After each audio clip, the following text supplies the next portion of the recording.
Bam, bam, bam, bam, bam, bam, bam, bam. Such a catchy tune. Good evening, ladies and gentlemen, and thank you for joining us today on the most fabulous journey of episode number 246, which I don't actually know if this is episode 246. I just started counting like at some point. So who knows? This could be episode 726. I'm just not sure. Anyway, moving along. I want to say congratulations. I believe first was Toy Town Inc. Right? Toy Town? Was that you, brother? Sound off in the comments if that excuse me, if that was indeed you. So Toy Town Inc., congratulations. You, sir, have earned 2 crisp thumbs up. Congrats. And let's go ahead and say what's up to all of our channel members. And the first one I see is It's a Luigi. Congratulations, Luigi. You win 1 extra large smile. Luigi, it's great to see you, brother. Haven't seen you in a bit, and we got to catch up, man. Thanks for popping in. Too many choices. Another channel member. Sorry, I've been watching Peaky Blinders for a little bit, so I'm a little gone on that. Flying Rich, what's up, brother? Another channel member. Goombeam, another channel member that actually got a shout out today from Print, Shoot, Repeat. Now, another exciting thing happened today with a Goonbeam. I used a Goonbeam. Let's make sure this doesn't explode. I used a Goonbeam to... Woo! Okay, it's still alive. So today, as I was driving, I used a Goonbeam to open a bottle. And it was like a funny video, you know? And then I started smelling something. It smelled like it was burning. And the sound that the bottle made when I popped it, I swear to God, was like the sound of a 22 going off in a closed car. Like, it was crazy. But it seems to be okay. And the battery looks good. So the lithium-ion battery is truly the only risk with these types of machines. Yeah, shout out to the Goonbeam. Jeff Cron, what's up, brother? Channel member. C&T, what's up, brother? Channel member. Z, channel member. Let's see, Jeff Cron. Oh, and my chat just totally, hold up. Sometimes it like refreshes. Okay, hold up. There we go. And do me a favor, all the channel members, sound off before we get started. Just want to make sure I say what's up to all of y'all. Oh, Ron Wayne, channel member, what's up, brother? Is it Luigi? 2, 4, 6, 8. Who do we appreciate? Dark. Thank you. Appreciate that. Murphy's Law, what's up, brother? Another channel member. Goombeam, the Crom, Liam Geeson. Dude, I love Liam Geeson because his picture is a goose with Liam Neeson's face on it, dude. It's man, it's incredible. Great name, and it's just fun, and it just fucking works. I don't know. All right, so we got T for Tejas. What's up, brother? Another channel member, T for Tejas. Thank you for joining us, my brother. We got Robert Ribbit Harrison. Murphy's Law. I think we said what's up to Murphy's Law, but what's up, brother? Channel member. Mike McClune, channel member, with all these beautiful emojis that StreamYard doesn't recognize, like you're speaking a different language to it. John Crump Live, another channel member. He says F you. Well, that's not very kind. I thought we were supposed to be kind. Huh? What happened to that? Okay, Tuesday Houses Luigi. Okay, if I missed any channel members, please sound off. Sorry, in the chat so I can make sure I say what's up to y'all. And then we'll go ahead and go through with our honorable mentions. We got Misty, Misdemeanor, Miss Wayne. We got The Brand of Sport. We got Gun Doctor TV, which Gun Doctor, I heard that 1776 Supply Co. sent you some baller ass stuff. So I'd love to hear about it. Love to hear how it's working out with your build. And Slim223, what's up, brother? Another homie. JC9, what up? I know why Dark can't bid on military contracts, because he supplied some bad honor. Wow. Wow. Joe Morris, what's up, brother? Good to see you. Liam Geeson, Stefan David Agarizer. What up? What up? All right, who else we got? Ron Bayer, Toy Town Inc., and Constitutional Carpenter. Who else we got? Scott D. Pugnificent. What's up, brother?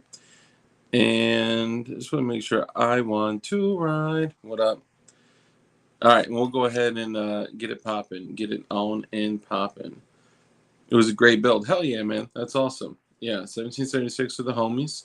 Hey, Barton Fink. What's up, brother? Another channel member. And make sure I'm not missing anybody. All right, we're gonna go ahead and get started. So, anybody else that I missed, make sure you sound off in the comments, and we'll get you taken care of. Sorry, I can't really do accents. I'm just doing it to be silly. So you'll see that I'm like slowly working on the backdrop here. Okay, it's gonna take a little bit of time, but you know, I'm getting like some patches and a little dynamite crate, and obviously I got the builds. That was like the first thing that I did. But yeah, you know, I want to set it up. I want to make it dope. I want to be dope, like the kids are dope.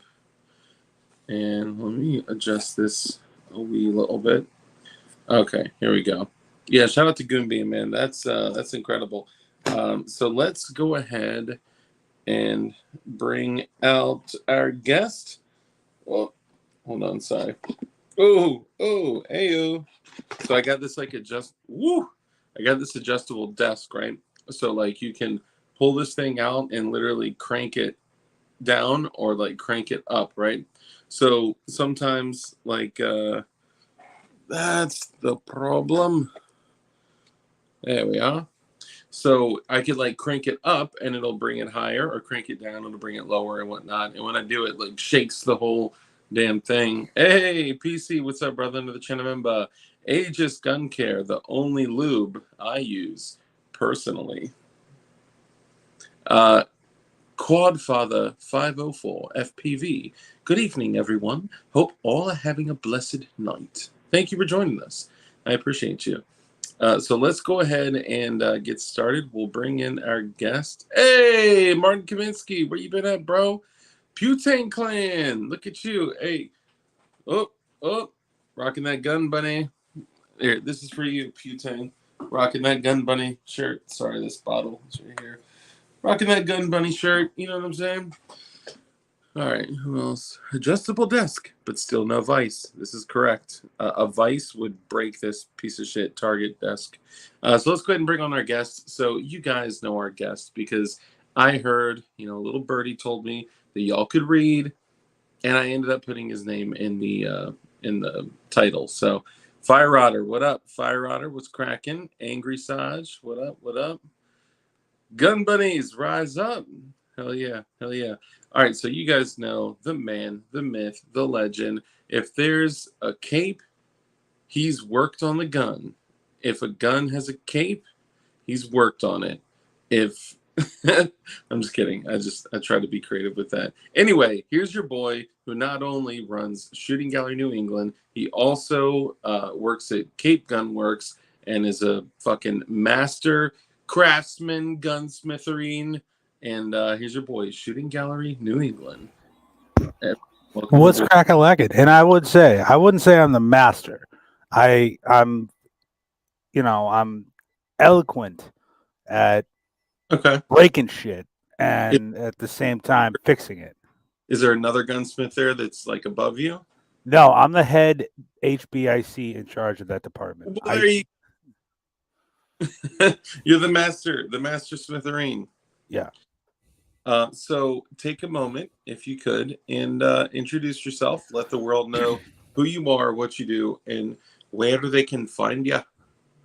All right. Well, I'm Joe. I run Shooting Gallery New England. I'm on YouTube, Instagram, TikTok, all forms of social media of Shooting Gallery NE.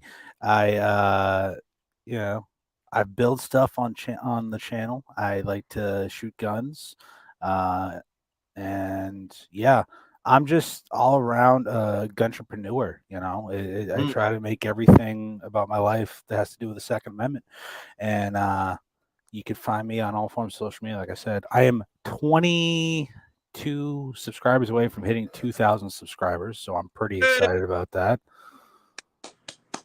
I know, and I actually am doing videos again. It's been like good 6 months without videos really being done, and I'm finally getting back to it, and I'm excited. I just got 2 videos edited tonight. Uh, I'm banned on TikTok again for like 2 weeks. So like, I'm pissing off social media people, but at the same time, I'm having fun again. I'm that back to shooting guns. you are doing something correctly if you are getting banned. And yes, I figured I would bring out the big old, oh snap, is that a ballad song? Oh Ooh, yeah, gas station ballad song. Hey, I got a gas station ballad song. Hold up. yeah. It is a gas station ballast on, by the way. I paid $25 for that good quality ballast on. Dude, honestly, like, I'm not mad at cheap ass, you know, uh 40, what, 440? Yeah, 440 carbon steel, Oh yeah, ballad songs. oh This, yeah. you can actually get this one on Tack Knives for like 19.99, and you can use code DARK to save 20% off. I'm just saying, like, That's that, beautiful. The that funny is, thing is, this ballasons are actually illegal in Massachusetts. they were illegal in Virginia, but they changed it. I think like back in 2010. By the way, guys, stick around. Stick around for the whole episode because at some point during this episode, we will be concluding the giveaway. Hey, I'm just saying it could be you. It Yeah, could it be could be you. you. It could be you. It probably won't be you. I'm just gonna be honest. It probably won't be you. Yeah, it's not me. I wish I won this giveaway. That's right. For 440 stainless. Thank you. I'm gonna be honest. I fell asleep and I woke up at like 9:50. Okay, I'm sorry. I, I must have woken you up because I was like, "Hey, what are you doing?" But yeah, yeah, mine's 440 stainless too. Oh, no shit. yeah. So this is dope because the lock usually like, so when I grew up like as a kid, like playing with like those stupid like little ninja toy kits, um one I had a plastic ballad song in it. So Yeah. when I was a kid, I was flipping ballad songs like crazy. So when I got old enough to get like a real one, like adults were like, "Bro, what? Why are you like 13 years old flipping a butterfly knife?"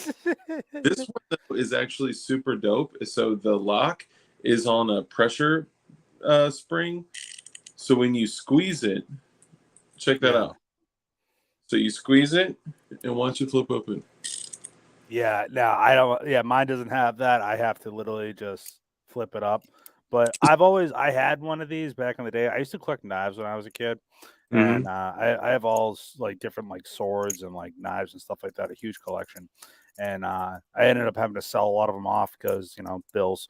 And I've always wished I didn't sell all my ballast songs, and I found this when I went down to Provincetown on the Cape, and they had one of these like really like roadside shops that like sold knives, and I'm like, oh, what's that about? And I saw this for $25. I'm like, sold, bought that, and Oh, it's more of a novelty than anything. I don't carry this. I don't. Granted, you're not really supposed to have them in mass anyway, but um, dude, I you was know, literally just talking about this with somebody. How, like in so many places, like a ballad song is illegal to carry, right? which I And, don't get. dude, why in the fuck would somebody actually carry? Like this is literally one of the worst knives to carry. It's like let me carry a knife that I literally have to perform a fucking magic trick to open. And then not only that, this is dependent on my grip staying closed at like the most compromised Yeah, point in there's just too much can go wrong. Like I get it. The only reason that it's illegal in some or most places is because they just look scary, you know? Mm-hmm. And, it looks scary when people are like, "Wah!" You know, like that's it. But you know what? Maybe I'll give this one away. I I I had mean, if you want to give it away to a friend that, like, nah. oh wow, okay. I mean, I had to put my name in the hat. I like where your head's at, but we will be giving away this today. Which, you know what? Let me just show these guys. Which, by the way, before I show this, what do you guys think about DLD hardware? What do you think about me actually putting some Halo clones? If there may be like 2 dozen left hiding somewhere, shh. What if I put some Halo clones up there, and just like I did before, instead of putting them up for um, what 159 or whatever, I'll just sell them for 109. So Yeah, literally like $10. Hey, George Washington. Okay, here's some great news. So when somebody was gifting channel memberships to somebody, George Washington became a channel member. And congratulations. And by the way, the movie Falling Down was fucking excellent. never heard of it. Oh man, you got to see it. It's what's his name? Michael Douglas? Yeah, All right, Michael. Yeah, excellent movie. PA, you're not allowed to carry any spring assisted knives like Kershaw. For real? really? That's crazy, Well, you bro. can't carry like OTFs in mass either. You can have them for like collectability, but you can't carry them. So they just changed that too in Virginia. I lucked out. Um, yeah, so guys, I may be adding this, not only this, but some of the knives to DLD hardware. Bro, this Halo clone is probably one of the dopest OTF knives that like exists, especially for the price. For like 109, like dude, that shit snaps out of there with authority, and it's shaped like a fucking katana. Like Yeah. the blade, that thing is Now not it's a clone of a Microtech, correct? correct. It is Okay. a clone of a $750 Microtech. And I could never like bring myself to purchase a $750 Microtech. Yeah. I mean, honestly, this thing has been pretty solid. I haven't like abused it or anything, but just the amount of times that I've opened and closed it, it probably would have failed if it was bullshit. What's up, Moosey? Little Moosey. Uh, What's up? it also comes with the Kydex. But real quick, before I forget, I apologize. I got sidetracked. So the item that's going to be given away today, the name has already been selected, but I'm going to make you guys sweat it out a little bit. Um, the item here, upon opening the books, there'll be some special handwritten notes from your boy, and I bring out this little gay nylon thing. But the reason that they have this gay nylon thing is because in some states where you're not allowed to conceal carry an OTF switchblade, you can open carry it, so you can actually rock this on your belt and lawfully carry it. So tack knives actually includes that for free in every single OTF that they sell, and it's got the little flippy dippy. And remember, if you use code DARK, then you save 20% off of every single order. Hey, what's up, Paul Bald? What's up, brother? So you get the books, you get the little nylon doohickey, and then you open up the nylon doohickey, and then you slip this bad boy out. And what do you have? It's still in the plastic too. Look at that. Still in the plastic. You have the TK. Actually, I was going to say TK Pro. I'm sorry, it's not a TK Pro. You have the Tack Knives USA. Bow. Look at that mofo right there. Swoop! And it swoops back in there. I just want to like flick it out.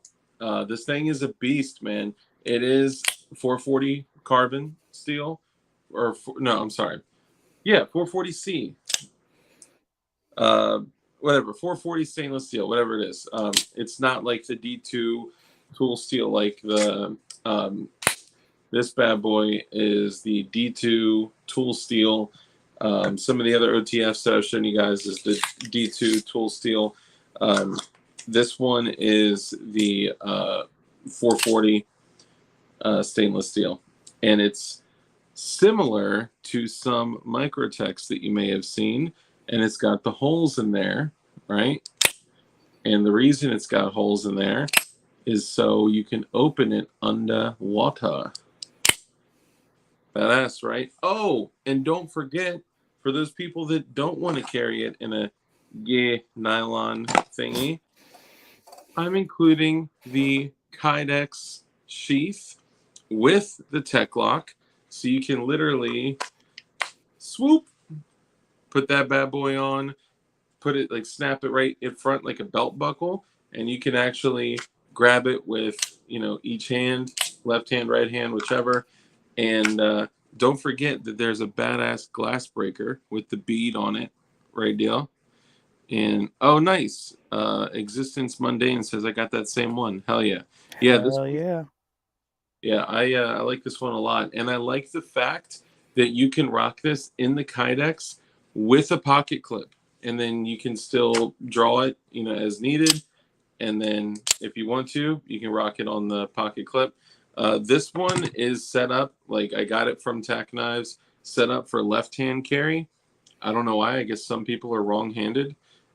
If you want, all you have to do is stick like a little Allen key through there and twist, and then pull off the glass breaker, switch it to the other side, and then screw it down and tighten it just like that. You could even put some like thread locker in there too. But it's got like a really dope, like soft, almost like kind of rubbery, but super like solid feeling texture on it, man. And I love this. So we will be giving this bad boy away today. I took all of your comments, and it was a little bit more difficult than I thought to do, like the double entries and shit like that. But I managed away, and it will be given away today to one special person that all of us know and love. And you guys also get the Tack Knives shit, including the Tack Knives like sticker and shit like that. So that is all in here. So support the companies that support us. Tack Knives USA. Use code DARK, and you will get 20% off. You'll get 20% off, and you can buy cool little glowy EDC OTFs like that. Or if you want, for like literally $20, you can go and cop some crazy, crazy shit like this.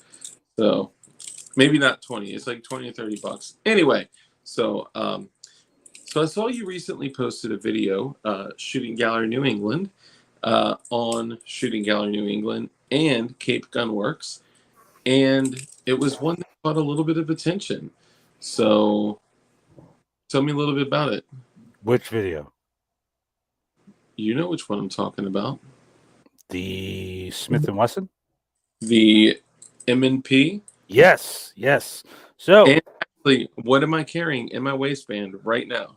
you are carrying an M&P 1.0, which is one of the more comfortable M&Ps, I might add, other than this one. I finally I got a chance to Gun Foodie, by the way, just joined the chat. What's up, Pat? Hey, Hope you're doing well, my brother. what's up? But no, I got a chance to shoot the all metal M&P 2.0. It is just amazing, absolutely amazing. That video got like 1.8 thousand views and then just flatlined. But I have a what's in the box video coming out, and I have the full review coming out next week. I'm doing the clean and lubricate video as well. Hopefully tomorrow I'll get that done. So all those videos will be coming out next week. And on top of other ones, like I said, I'm doing content again finally. And but yeah, I truly love that M&P. It's the best version that's on the market. The trigger out the box is probably the best production trigger, and that's saying something considering the VP9s, the FN509, and all those guns that have pretty good triggers out the box. And them to against all of those guys. That Yep. This is the all metal Smith & Wesson M&P out of the box factory OEM better trigger. Yep. Hands down. It has, you can't compare. If you throw, I don't even think Apex makes anything for it yet, but it doesn't matter. It won't. An Apex would make it worse. I honestly thought it was an Apex. Like, it looks like an Apex trigger when you first. And no, the reason. So I was joking. Too many choices says 1911 has a better trigger. Yeah, 1911 has fucking 7 bullets. It's 2022, bro. No one's carrying 7 bullets. Well, that's not true. And look, I can shoot a 1911 like a fucking laser beam, and I still would not carry one. I don't know. I would, because I'm weird, because I love 1911s. Yeah, I get it. I think I respect it, right? Like, every now and then I bump into a dude rocking a 1911, and I'm like, okay, that's what's up. I ran into a dude recently carrying a Kimber, one of the all stainless Kimber Ultra, which is the 6+1. I think the Wilson mags make it 7+1, but it's like, the ultra compact. And he was like, dude, I have thousands of rounds through this, 0 malfunctions. And those things are the ultra compact ones. But man, I mean, it's dope, but I still probably wouldn't carry one. But yeah, the one I'm carrying right now, just for clarity, I said in 40 cal. I was joking. This is of course, it's in a JM4 tactical holster, and this is one of the new ones. And all right, I have a little bit of a bone to pick with the JM4 tactical. What? All right, so I have a JM4 tactical holster for my Ruger Security 9, and I'm going to be doing a video on this next week, because I have been carrying here and there, trying it out, and I found a little bit of a flaw with it, because I'm so used to Kydex and the way I train. But let's just say I think I'm gonna have to switch back to a Kydex. Were you drawing the whole holster out when you pulled? Nope. What's the issue? So when you go to reholster, leather folds down. So although you can, so for this rig right here, with the and is one of the benefits of having a magnet. I got my I know, the extra mag stuck to the holster magnet. With this one, this is actually a JM4 Tactical 19 holster that I have the 43X in, and it's a little more broken in, and it's been used specifically for this for a very long time, so much so that it even is curling around the back right there, right? Yep. And I can reholster this no problem inside the waistband. But honestly, man, with a holster like this that's not Kydex or reinforced like that, I literally take it and I pull the magnet, pull it up, remove the whole unit, and then reholster it like this. And then I put it back in the waistband and drop the magnet and reholster it. So I don't reholster it inside my waistband. Yeah. All right. So I've actually taken a couple classes with this company, On-Site Firearms Training. His name's Ben DeWalt. Great dude. I had a good conversation with him about it. And I'm not bashing JM4 Tactical. I love the guys at JM4 Tactical. They're awesome people, amazing people. Yeah. It doesn't work for me for how I carry.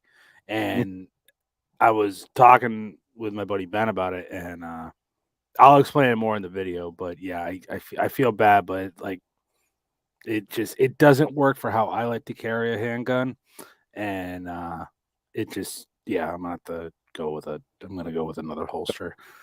Yeah, I don't blame you. I mean, I think holsters are a personal decision, right? Yeah. It's of course JM4 Tactical, they're like the family, right? Like you said, I love them, right? But at the same time, I don't. Though I'd say 99% of the time I'm carrying the JM4 Tactical holster. It's not the only holster I carry. Yeah. And Yeah, if it doesn't work for somebody, then rock something else. Jesus, this shit's making me burp. This Yeah. Topo Chico. Um, so I mean, yeah, just rock what works best for you. I got a like a $200 fucking custom rig with the side cart for the 48 MOS with a TLR7 sub and a red dot, the Sig Romeo 1 with the cage around it. And actually, I could probably show it. Hold on. Mom, the gun food, he says, Uncle Mike's for the win. Things turn into pancakes when you remove Yeah. your. No. So this is made by a company that sadly no longer exists. That is probably the highest quality holster that I have ever fucking had in my life. Okay, no bullshit, no stretch. I know, like, hey, like Dark, loves everything and he talks so highly about it, or whatever. This is no bullshit. The fucking dopest rig I've ever used in my life. This was by HCM holsters. Um, they're no longer in business, unfortunately. The owner decided to go a different route and do some other stuff, even though their shit was so fucking remarkable. I mean, look at the back of that holster, dude. Yeah, The it's nice. the entire fucking optic is completely covered by the Kydex, right? The holster clips have fucking HCM laser etched on it, and they're those super duper freaking tight holster clips. I forgot what they're called, but they got like the negative retention against them. So it's like the normal holster clips, but then they have like another spike like going the other way. So it just digs itself into your belt, and that shit holds it. It's not going anywhere, provided that you don't want it to. You got to be very purposeful about removing it. But you see that secondary piece is just like Yep. around your belt. It's right there on the inside. Yep. And man, this shit is fire. And what they did is they took this platform for the Glock 48 MOS, and they said, okay, if somebody wants to rock a threaded barrel, we'll put room there for a threaded barrel. If somebody wants to rock the TLR7 sub, the red dot, like they made it so I could rock any slide with this, any barrel with this, any red dot with this. It's fucking so dope. And sadly, they're not in business anymore. But it was a decision to not be in business. They didn't like fail or anything. And they'll be coming out with some other dope shit in the future. It's even got that little Yeah, I have that on my I'm still carrying the Clips Delta holster. It doesn't have a light, but I used to actually do a lot of stuff with the Clips, but now no longer, but I still carry the holster. I'm rocking the 19 with that. I'm gonna hopefully be upgrading. I'm trying to reach out to A&R Design. They're local to New England, and I really like their holsters. I've tried a lot of them out with certain guns, helping some customers out, and I got a lot of good feedback. And I'm probably gonna go with a sidecar holster for it because your boy just got some goodies in. Look at that. What's Roscoe? Roscoe Manufacturing. They make barrels and stuff for ARs, but they also make Glock barrels. This is their Bloodline series. It's their Glock 19 barrel. Show me. And I will add, they packaged this like a Russian disappearing doll. Like, Yeah. I got the package, and I'm like, they send me more stuff. It was box upon box upon box to get to this.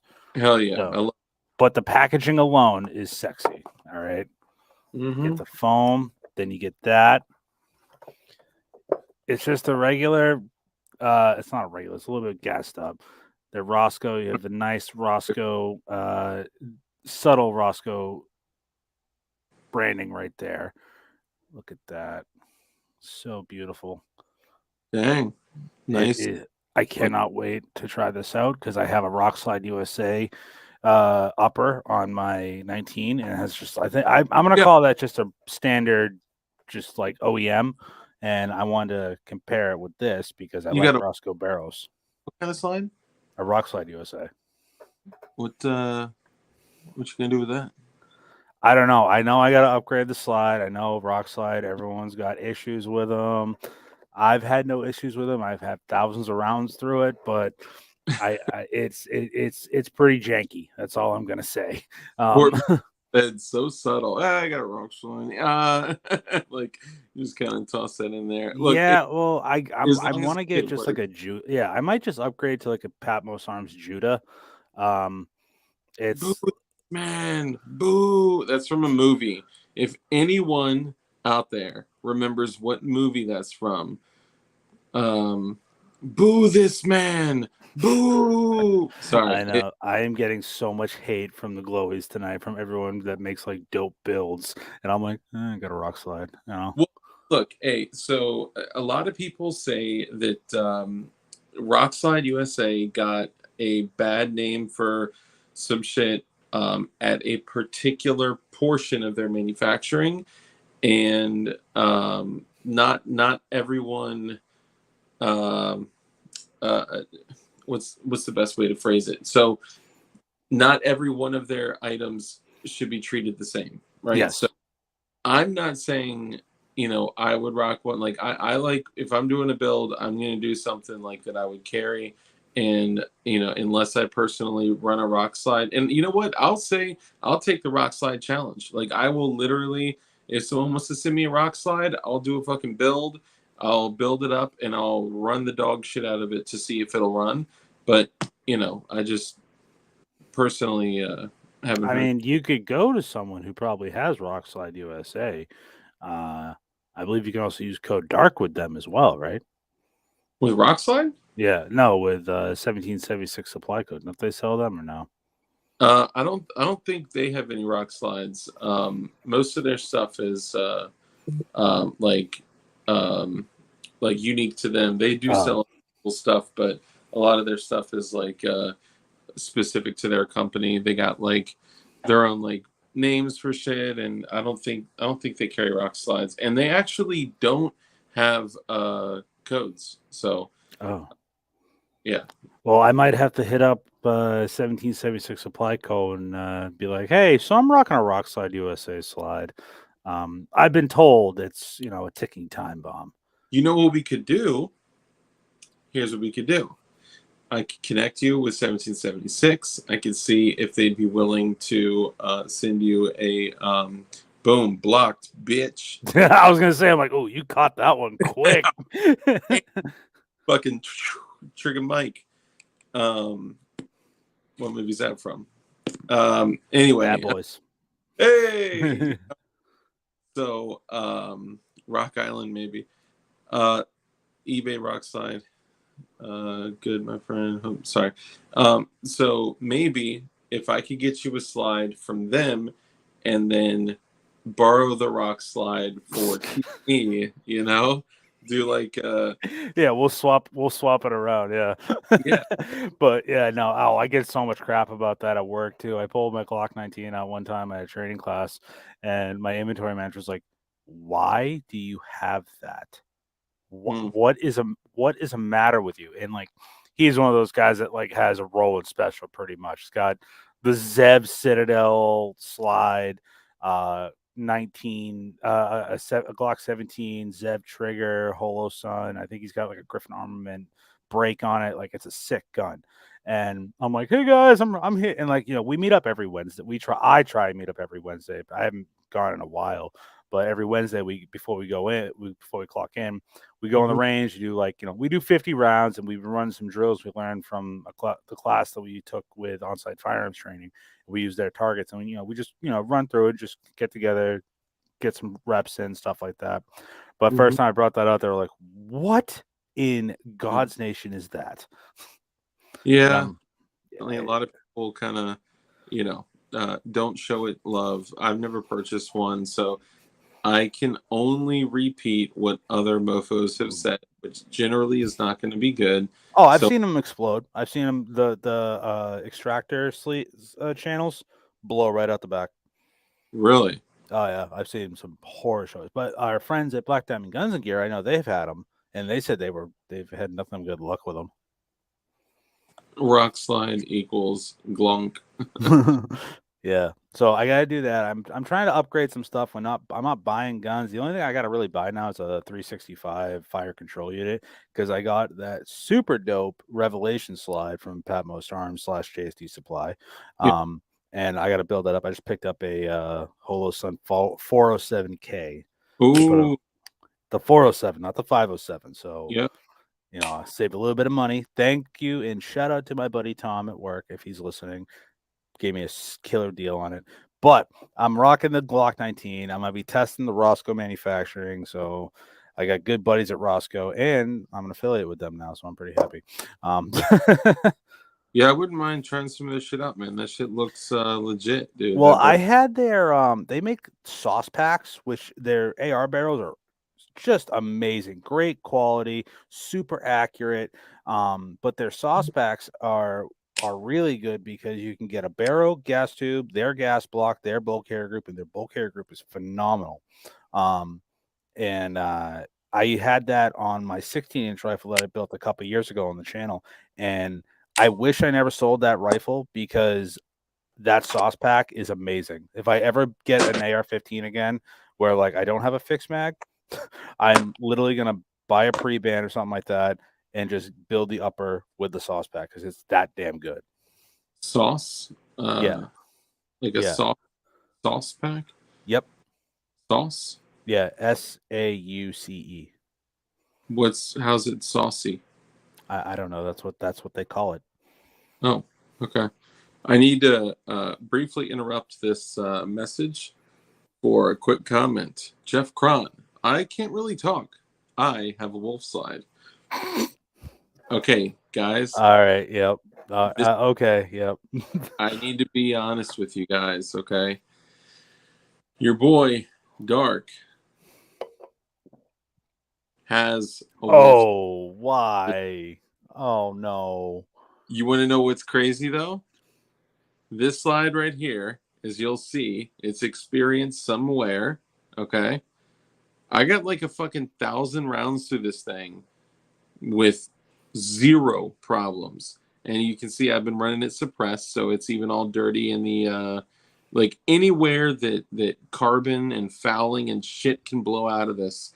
I've blown out of it because I've run this shit with a can on it. Look how blocky that thing is. Oh dear lord. It is well, so they I mean the edges are like chamfered, but I chose this over their like they have like a one. It's almost like a play on like the SAS. Like it's like too rounded. Like it wouldn't even look right.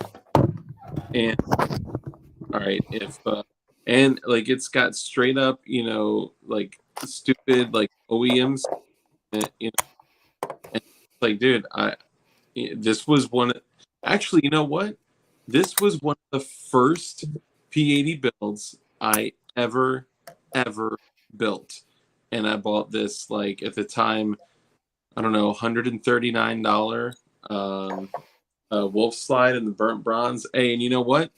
Zero malfunctions. I have run the dog shit out of this thing. Not the dog shit. I've only put 100 or 1,000 rounds through it, but it's been good. It's been good to me. Yep. This is the rock slide I have. I will admit it's just as blocky as your wolf, but you can tell if you look at the breech. I haven't cleaned this gun in a couple thousand rounds. It has seen better days, definitely wear patterns. Um, I have Meprolite night sights on here, but the barrel you can tell is seasoned. I actually shoot this thing. All right. Yeah, yeah. Did you put is that a used barrel from another gun? No, this is the same barrel I've had since I've had this gun for years. I've had the same barrel.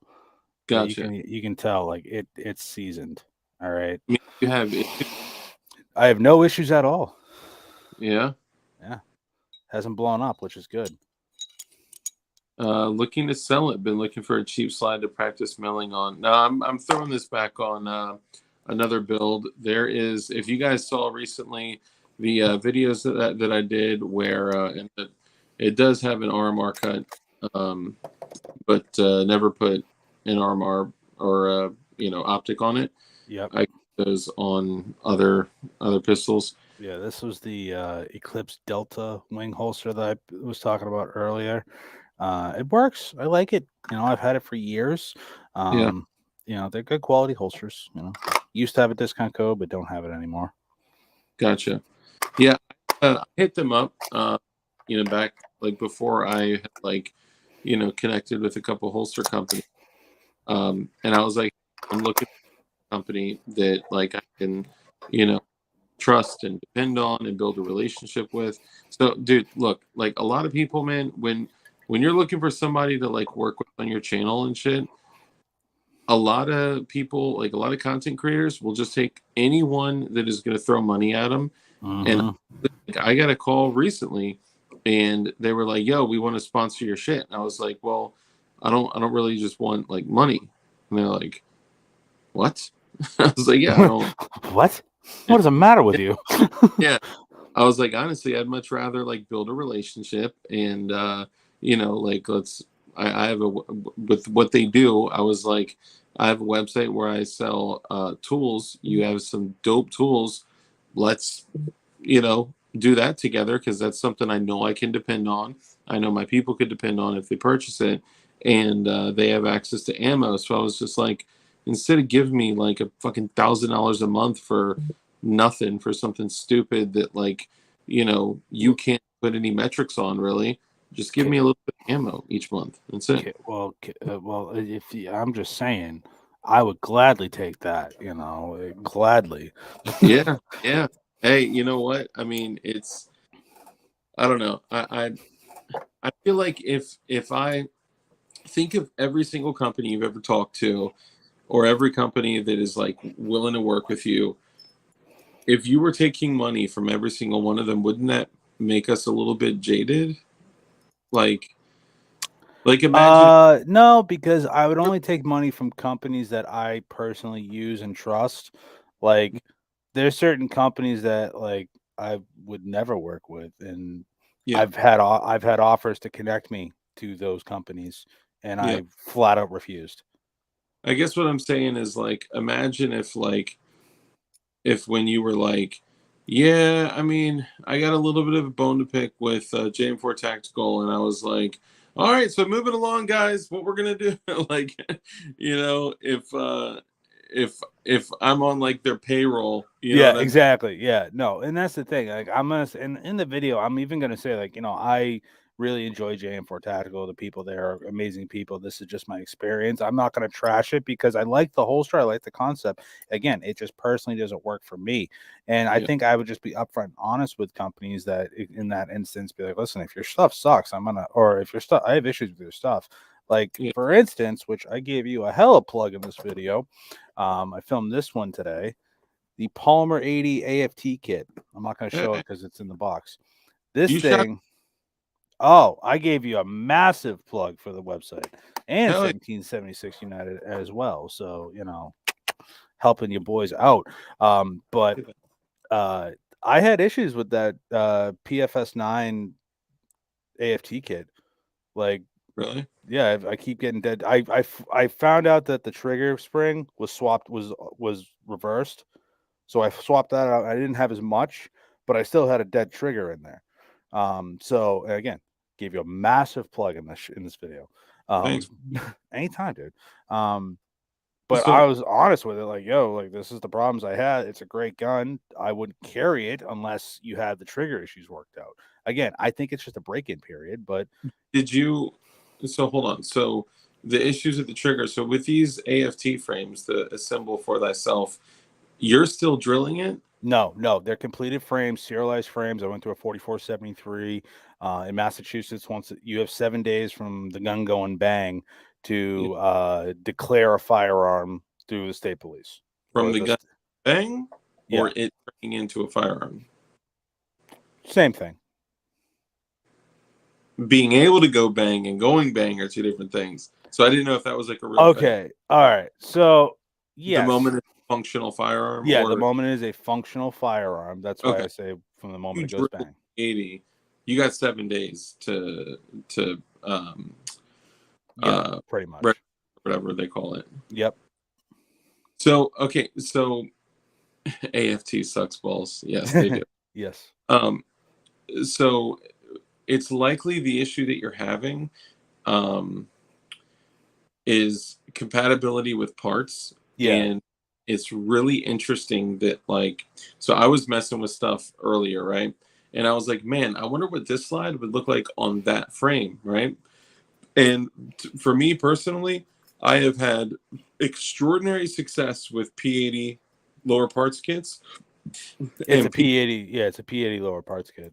yeah, yeah, and I think I, a lot of people are gonna like yell at me right now. So everybody, get your yelling voices ready. Okay, I think that P80 lower parts kits are like second, like runner up to OEM factory Glock parts. I'll agree with that.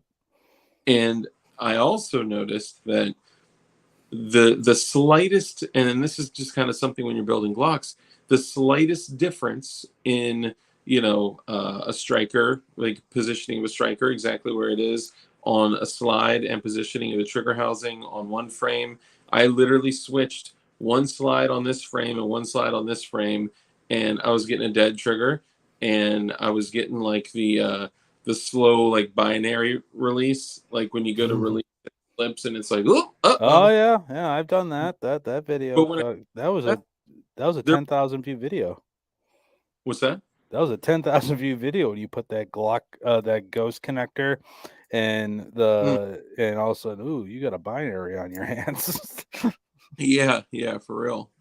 But yeah, that's like um, the really strange thing about Glock parts, and you just gotta mix and match and move shit around. That's why I literally keep a fucking bag just like loaded with Glock parts, because like Damn.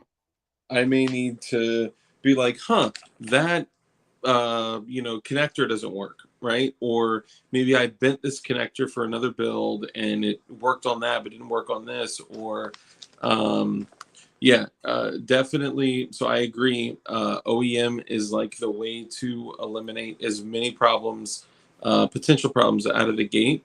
But personally, P80 lower parts kits have been like gold to me. I've had zero issues with them, and they're like 50. I've even had issues with Zev parts kits. Okay, Yeah, it's not just P80 or Patmos Arms or OEM.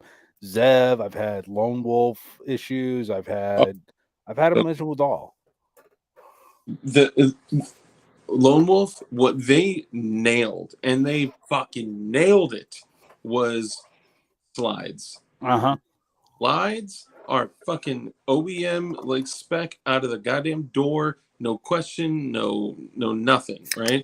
If you are rocking, like if you want to build a Glock that is like straight up like OEM spec, you get whatever frame. Let's say you wanted to do an OEM frame. I've done some assemblies or builds with OEM frames, and either an OEM lower parts kit or even a P80 lower parts kit, a Lone Wolf slide, and either OEM or like 1776 has the True Shot lower parts kits, and their shit's been excellent. I've had really good luck with their shit, and the Lone Wolf slide with OEM parts, or it's literally runs exactly like factory.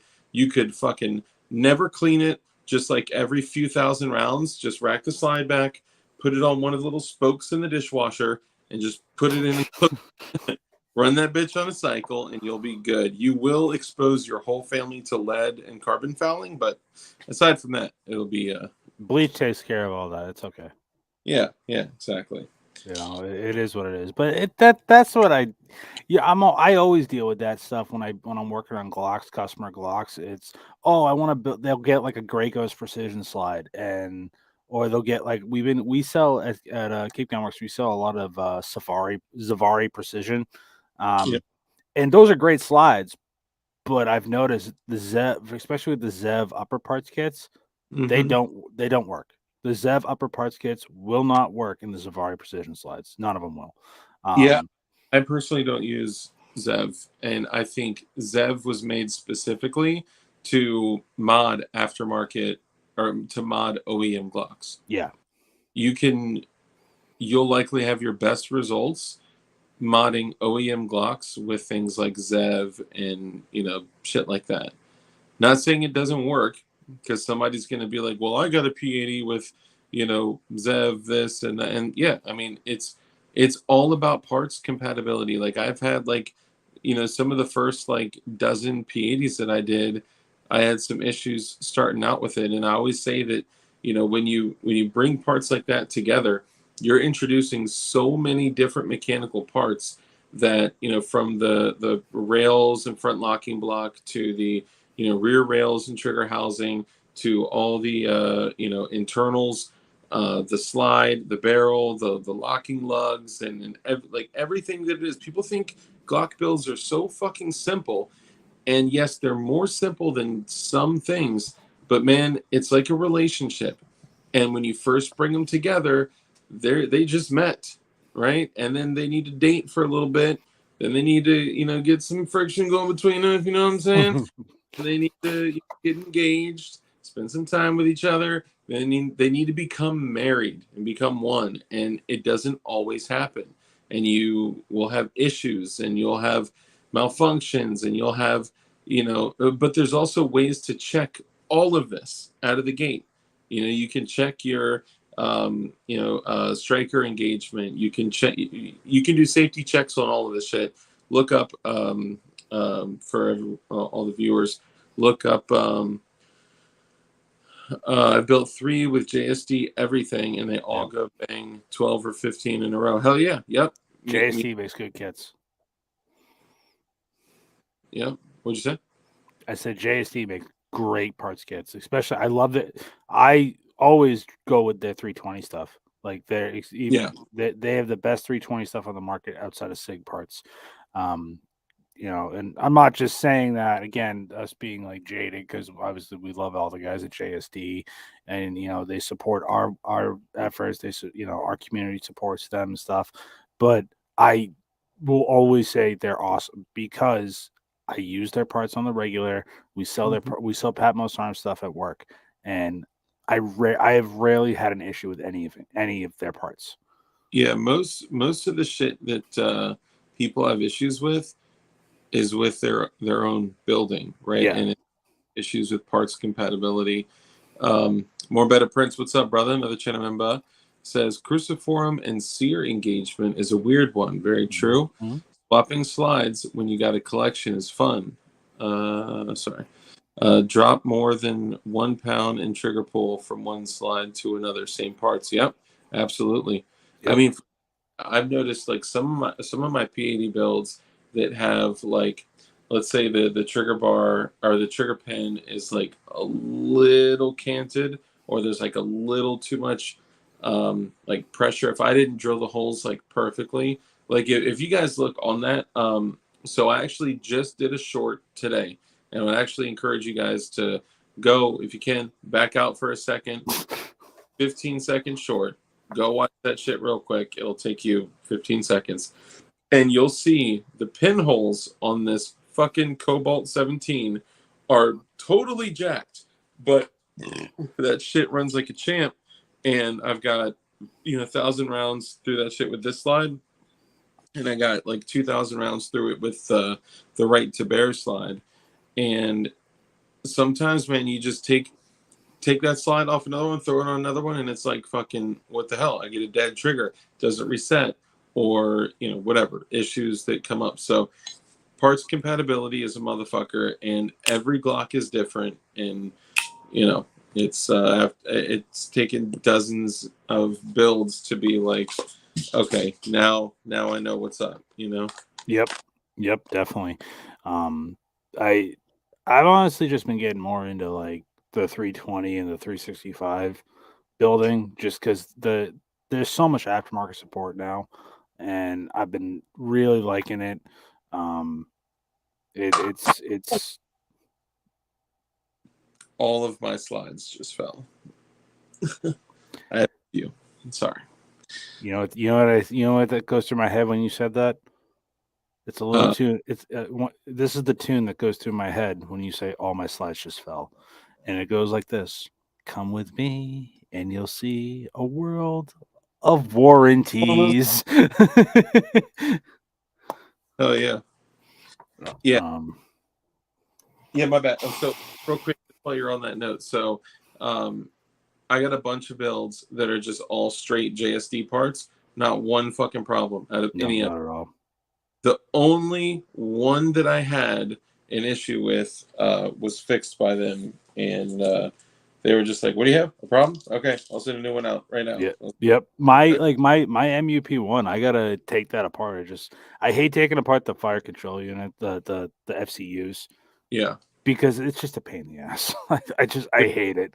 it's a fucking huge pain.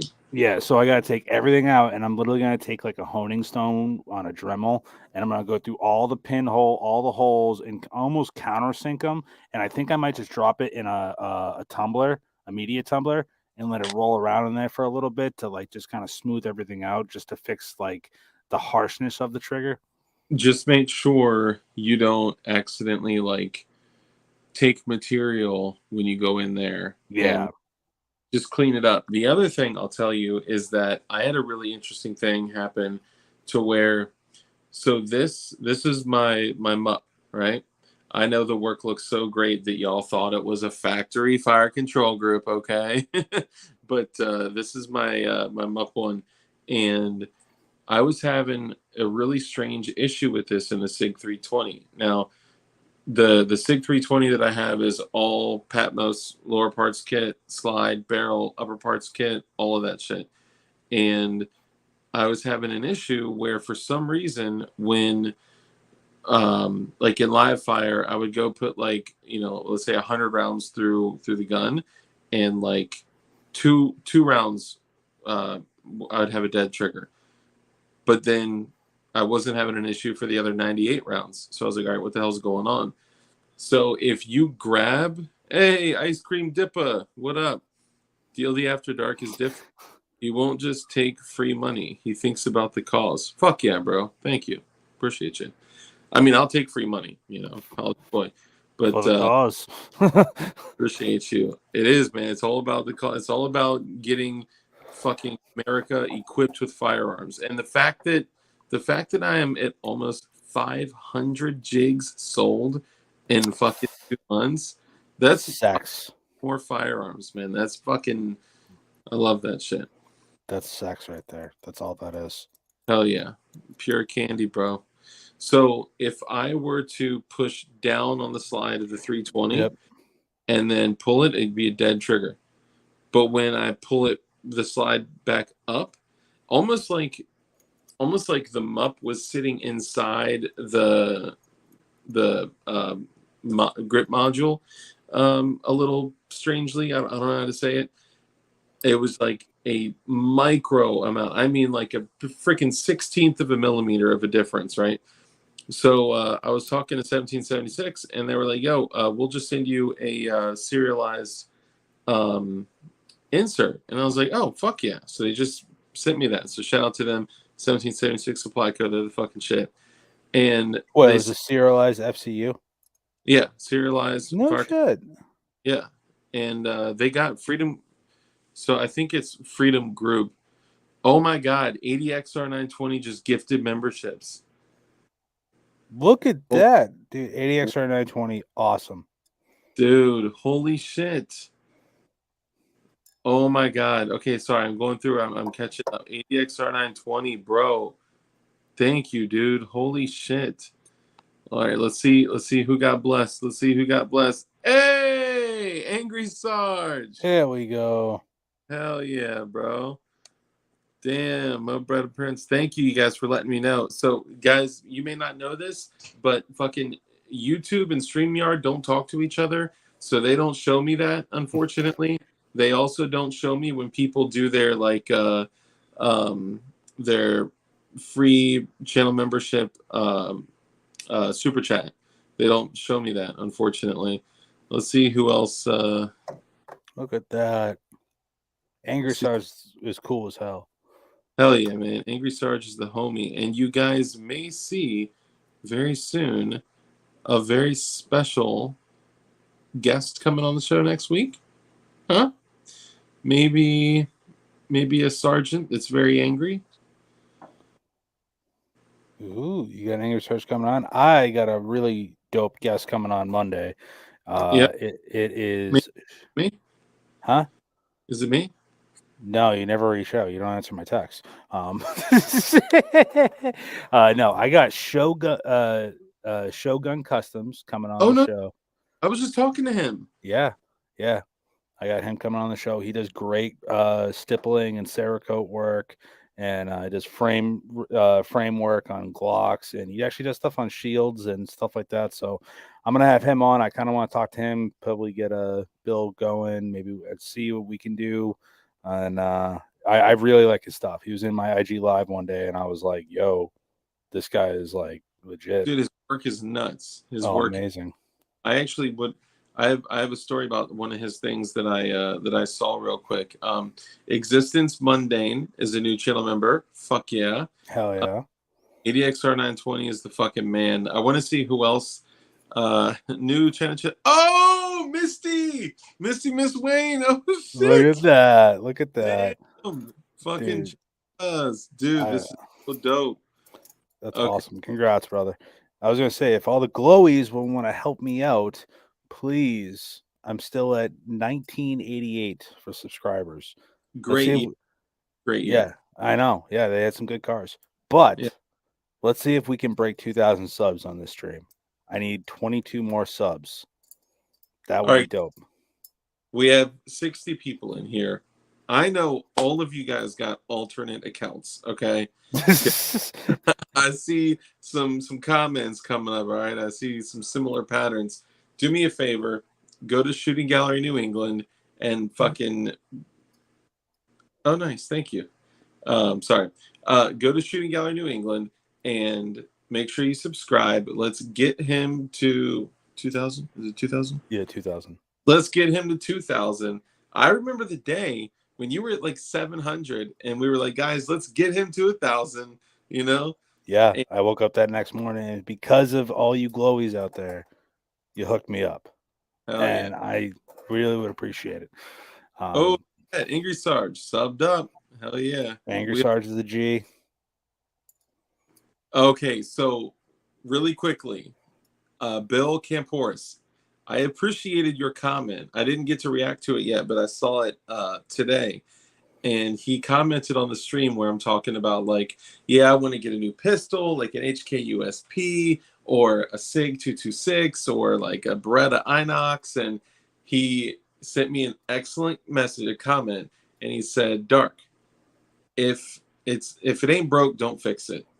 Just carry a Glock. And I was like, he's fucking right, you know? And it's just an excellent point. Hey, ADXR 920, bro, you are the shit. You are sitting on the throne of glowies right now. You're the fucking man, bro. Existence Mundane, new channel member. We got Misty Miss Wayne. He said, wait, what? Misty Miss Wayne, new channel member. It's so funny because she went to uh, make a comment and she said, where is it? Oh, she's using the new emojis. Hold on. Brother Prince, Angry Stars. Dude, this is so fucking cool that you guys do this, man. Like, this just warms my heart that y'all take care of each other like this, man, for real. She posted a comment and she was like, wait, it says I'm a member. Yeah, dude. I just checked. Ron Wayne just signed up for my channel membership 15 days ago. It looked like so. Big shout Yeah, out to Ron Wayne. He's at almost like 18,000 subs. I know, bro. He's Dude's killing it. so you know what we need to do, right? 2,000, baby. Just You hit 2K. you hit it? Yeah. Hold on. Are you telling me we just got you?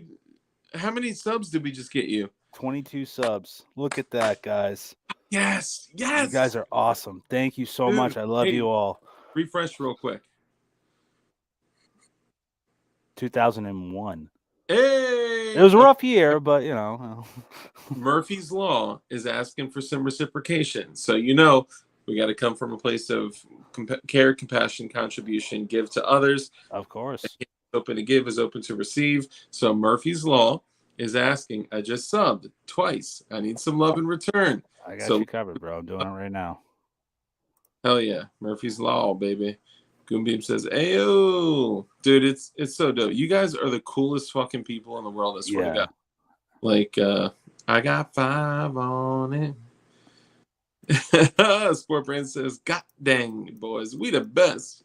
Yeah, dang, he made it. Woohoo, Dude, thank you guys so much. This is freaking awesome. dude. Now you get to do a post. You got content right there, bro. Look at that. Yeah. Yeah, I'm gonna do a giveaway now. Hell yeah. You know what? I'm gonna do a giveaway as well today, right now, in a minute, in a little bit. In a So minute, I'm gonna need a yeah, in a little bit, maybe. Murphy's Law. So go sub to Murphy's Law. And dude, my whole chat is fucking green. Oh, Virginia Minuteman, that's what's up. Yes, this is a channel in which we discuss firearms, freedom, independence, gun building, uh, fucking survival, everything. This is a your government hates you and they want you dead channel. And yeah, so okay, so going back to the SIG 320, and thank you. I love all y'all. Appreciate all the channel memberships and the fact that you guys are purchasing channel memberships for other people. Like, this is really important to the community and to me as well. And I love selfless acts too. So, okay, so with the 320, what I found is that when I took out the MUP1, and this is the, for everyone that doesn't know, this is the unserialized home built insert, right? The 80% insert. So I took that out and I took the one that 1776 Supply Co sent me that was a serialized insert that I did a 4473 for and all that shit. And I switched it up. Well, I didn't have the issue anymore with, the issue of like the slide going up and down that was making it, giving me a dead trigger. But now I'm having issues with the trigger resetting. So it feels like it really doesn't want to reset. And I think my logic on this is that I think I bent the connector when it was in this one was like a little out of spec. And I think just beating the dog shit out of it and shooting the shit out of it, after a while, it was just like, yeah, like, I need to bend a little bit to work around, these circumferences, So, but I it's mean, not that hey, it happens. Like that build too is just like it tests your it tests your patience building that thing. It's not like a Glock or anything like that. man, you're talking about almost like what, 40 holes drilled in hardened, like 16 gauge hardened steel. This fucking build, and by the way, no, I still don't have a drill press. Okay. So your boy Dark did this shit on the floor with a hand drill. I'm gonna buy you a drill press for Christmas, and it's just gonna I'll FedEx ground it to your house. Please don't. Please No, don't. I don't care. I'm You not worried. think that care package that I sent you a couple months ago is No. one thing? No. Hey, the next P80 on my list, right? Yeah. You know the next one? Is the one that I sent you. I positioned it right here. Look at that. Oh no, sorry, that's my flashlight. Not the handcuffs. I still got those. Oh, look at that. Black Dark Earth 19, ready to go. And I think what I'm gonna do is actually I'm not even gonna say it. I'm gonna do something fire with it. And how it's about this? I'll send you, if we can get that whole hookup with 1776 Supply Co. I will send you the Rockslide USA slide just so you can test it out on that. Fuck no. I'm just kidding. You know what? We can work something out, man. The thing I love about Supply Co. is like they're all about relationships too. Yeah. They're like let's talk, let's build a relationship, let's see like what you need, and let me help you. That's all.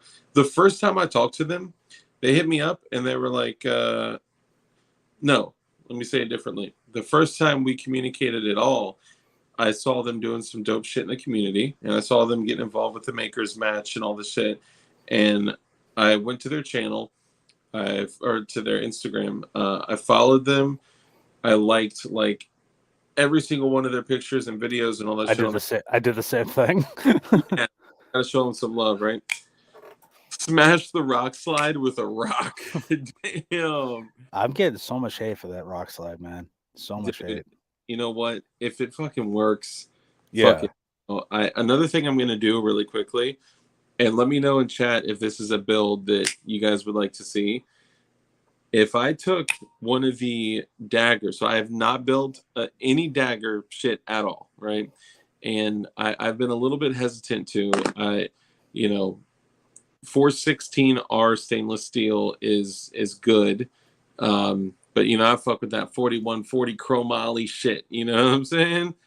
Um, anyway, if I got one of those distressed, like battle worn American flag uh, dagger uppers, the slides, and they got one that's like a distressed, but like battle worn American flag color. So because it's a little distressed, the blue in the American flag is kind of like light blue, kind of like glowy blue, right? So if I took that dagger slide with suppressor height sights, threaded barrel, RMR cut, with that battle worn American flag color, and threw that on a blue titanium P80 frame, and then put like a dope like magwell and shit on it, whatever, and maybe like painted like the light and the like put like TLR and paint that bitch, and then put or even a standard TLR7, paint that bitch, and then paint the optic shit as well. Like that shit would look fire. But what do you guys think? You think I should do the American flag dagger slide with the titanium blue? I know I have like way too many titanium blue Glock, P80 builds, but fuck it, I think that shit. Yeah. It's like how many blue titanium P80s do you need? I mean, it's Bro, you don't want to know. This would be number 38. This would be build number 38. So it's this, nuts. I have 24 9mm Glocks. You're gonna There's have to upgrade no, to the what is it? The Liberty Safe Presidential, the one that holds like 100 something guns. so my boy actually bought the I think it's Liberty. I got to look at the video that I posted where it's like "Welcome to the Vault." So if you guys haven't seen it, there's a short posted on my channel where it's like "Welcome to the Vault," and it's an entire vault room, and the door is that like $10,000 Liberty Safe door.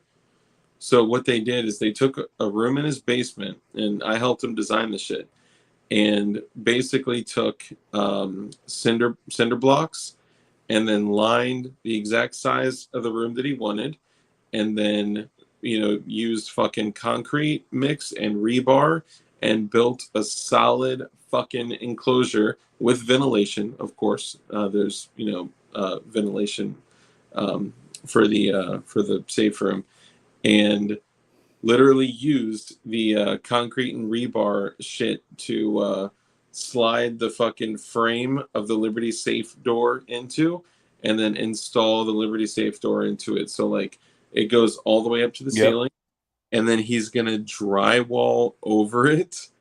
So he hasn't done this yet, but when he refinishes his basement, he's gonna drywall over it. So it's gonna look like it's just one of the like little kind of pop out.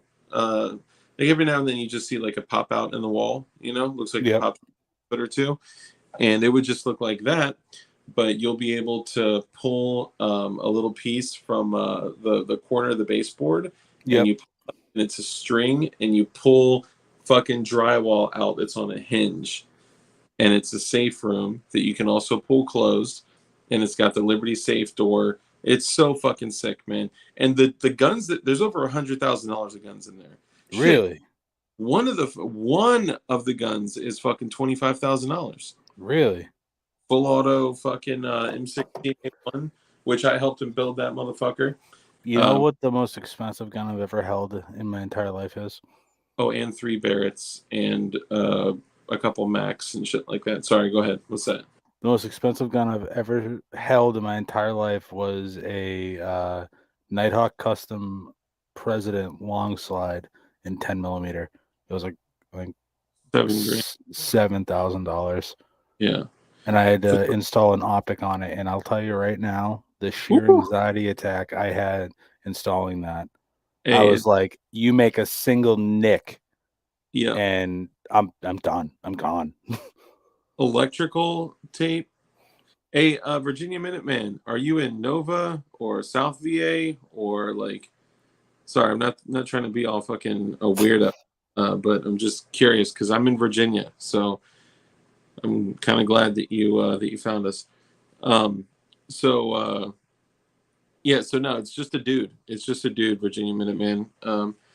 And if you're out here in the northern part of Virginia, you probably fucking live close to him for real.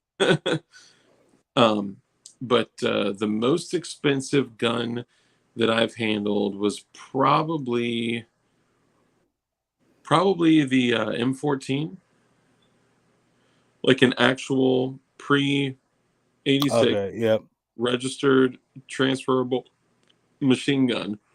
And bro, so y'all know that I love the Ruger AC 556. I think it's one of the coolest fucking machine guns out there. Oh yeah, hands down. Yeah. It's, you know, all the great things of an AR, but in a fucking piston driven, 12.5 inch. The barrels are kind of dog shit, but whatever. Yep. They're pencil barrels. Like, why the fuck would you put a pencil barrel on a fucking machine gun? One magazine and that shit is throwing rounds like slingshots. Like that. It's so stupid. But whatever. Um, oh, nice. I saw you just did the post. Mm-hmm. Uh, does shooting a GE minigun count as holding? I would say, I would say yes. If both of your paws were on that bitch, then yes. Yeah. By the way, come out in PLA. Stay tuned for very, very soon. If you guys remember me talking about a special project that had to do with a minigun or a Gatling gun, you guys may be seeing something come out kind of soon in a little bit. And it may be completely DIY, completely DIY, 3D printed barrels, barrel sleeves, barrel inserts with fucking and just fucking dumping rounds. Oh, this shit's gonna be so Oh, fire. you're not going to pay $4,000 for the Titman Arms Gatling gun that came out a couple Oh years back? fuck no. Oh my I'm God! I'm working with some of the best fucking developers in the goddamn industry to help develop with fuck it with Freedom Co dev team, and I'm just having conversations, and I've literally seen just a friendly conversation like this turn into a firearm in front of my fucking face. It's so crazy when you're talking with these CAD guys, and shout out to all of those guys, man. They're fucking incredible. So like Invader Zip, Doge, fucking Cron, fucking Digital Nimbus, like all those guys are incredible, man. They're nuts. And I just glossed over a bunch of people. Like obviously Print Bunny's part of the crew. Like they're so fucking good. And when I'm talking to them and just having a conversation about certain things, like, man, I would love to see something like this. And Invader Zip like pulls up, his Fusion 360. He's like, okay, go on. And I'm like, well, I want like if I did this, I would want it like this, and the magazine could be used as like a secondary grip. He's like, okay, all right, whoop, all right, and he's like literally doing this shit, designing it like right fucking in front of me, and it's just cool as fuck. So something will probably be coming soon one day. I will say that the 3D print side of the firearms community is you got. There's definitely a couple John Brownings in that. Oh yeah, Like the next John Brownings in that community. I don't 3D print guns just because I live in Mass and I don't want to deal with the BS. But it is very interesting. The mac and cheese build that whoever created that was pretty cool. All right, yeah, that's dude. cool. Look, I mean, look at the. And by the way, for any YouTube moderators watching, that I know the AI just flagged that I was holding that up, and now a human being is going to look. This is not a firearm. This is just a grip module. But like, I mean, this thing just straight up looks like a factory freaking frame. And guys, if we get canned, I'll just start up another stream. Um, and I got a blue one too, but I should probably stop doing that. Um, they wanted to design something that was like super unique, but was exactly like a factory frame. Hey, GD Bacon, what's up, brother? Look at that. Did somebody say mac and cheese? Yeah, dude, the Mac Daddy, the mac and cheese, the bro. Have you seen the Obsidian? Yes, that's pretty cool. 3D printed Mac 11 upper. Yeah, that's cool as hell. Upper is fucking 3D printed. Like they're coming out with crazy shit. And thanks, Bob. I appreciate that. By the way, that was printed on a $99 Ender 3 stock Ender 3. Like no mods. All right, listen. I'm coming from a guy who has a stock Ender 3. I paid $180 for it. Hey, I'm telling you right now, out the gate, replace the plastic extruder, replace the Bowden tube, and you will make your life a whole lot easier. And also print a filament guide as well to go into the extruder, and you are going to be on point. Okay. I didn't do. I Then, did zero of that. yeah. Then you can print shit like this. Hey, We got that. What else do I got here? We got a hold on. jellyfish from Zao 3D. If you guys haven't checked it out, I Hold did on, start a hold 3D printing channel. Hold and, on. Let's look a little closer here. Let's see those layers. The layer lines. Okay, that's pretty clean, bro. Yeah. Yeah. If you again, I have a 3D printing channel. It's called 3D Printing Joe. I only have a couple shorts up. One actually did very well, thankfully. So I'm starting that mostly on TikTok. But I joined the Zao 3D Patreon to get some of these files, print in place stuff. That's What else we got? We got the Flexi Factory, Flexi Fox that just came out the printer today. Like I'm printing up a effing storm. Okay. dude. It's been So. going nonstop. Are you gonna do a hold that Flexi Fox up again? Zoom in a little bit on his face. Bring his face closer. Okay, that's clean, man. That shit looks good, bro. Yeah, I'm getting good at it. It's much better than some of my other prints, but Is it? this one I'm gonna reprint to fit my face a little bit more, and I'm gonna reprint it, paint it up to make it the true Sub-Zero mask, and because I'm a fucking nerd, and I'm a huge Sure. Marvel, Power Ranger, Mortal Kombat. I'm a nerd. Yeah, I agree. And I think I'm just, I'll probably end up starting an Etsy shop and become a millionaire by selling cosplay masks. Who knows? Yeah, of course. You know, for me personally, I like printing the unicorns for my daughter. Yeah, I got a Baby Yoda that's like that too. I do have a couple of baby Yodas. This is cool because she can actually like play with it and have it go like nay. And Yeah. every time I'm with her, I grab it and I'm like tiptoe by the window. Yeah. The next thing I gotta get for mine is I think I'm gonna upgrade to like a Wham Bam magnetic bed where you can take it off and you like flex the bed and it pops right off. I'll probably get that. Mine literally came with that. I would Mine say didn't.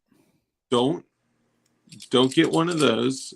Get one of the PEI sheets. Yeah, same. Yeah, the same concept. Yeah, one of those, and then Yeah. probably just I probably just go with a silent motherboard, and other than that, I'm pretty much all set. Hell yeah. Yeah, Zach Carr, by the way, owner of Toxic Patch Co., one of the homies. Yep. And show him some love. Look, hey, but bro, on a stock Ender 3. Come on. Tell me that's not good. Yeah. Clean shit, glowy blue, all day, baby. You know? Yeah, I'm having good luck with I'm having some shitty luck with some rainbow filament, and it's just regular PLA, but it's like so many different colors. So I don't know what it is. I just keep getting clogs. I've tried all different temperatures. The silk stuff, I'm doing a little bit better with. I got a roll of PLA plus that I've had some luck with, but dude, the inland straight colors from Micro Center, have nothing but good luck with. Like I'm gonna probably head up there next weekend and grab another couple of rolls of like standard PLA just so I have good PLA to work with. Yeah. Yeah, sure. I could show my printer settings.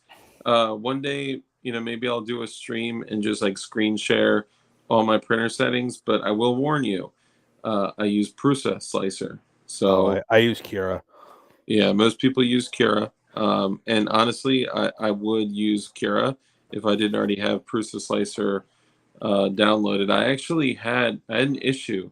So like y'all know, I mean, I had some beef with wifey going through separation right now, and which sucks. Oh, by the way, real quick before I get into that shit, the riser for the T1 Micro Oh no shit. 3D printed. There you go. It's got the sights for the insert, so you can actually look through there and use like these little. Here, I'll show you. I got them in a little sack. Yeah, dude, I got a little. Yeah, I got the same thing. Got a little. I got a little sack of printers. There you go. And like it's a little like dime bag. Oh, oh, It's sorry. yeah, tree supports are the shit, and that's one reason that it sucks that I don't have Cura, but there's a reason behind it. So these are the iron sights that you can install inside, so you can literally look, because it is a super high fucking mount, right? But let's say you're looking through the red dot, and for some reason it goes down, runs out of battery, whatever. You can literally just move down and look through the fucking iron sights Yep. through that empty hole. It's super dope.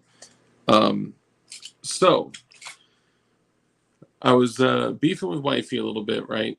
And at the time, I had gotten rid of an old printer. I actually gave it to a neighbor because it wasn't working at all. Tried everything, shit sucked. Okay, and it was just a broken printer, totally unleveled. It had a warped.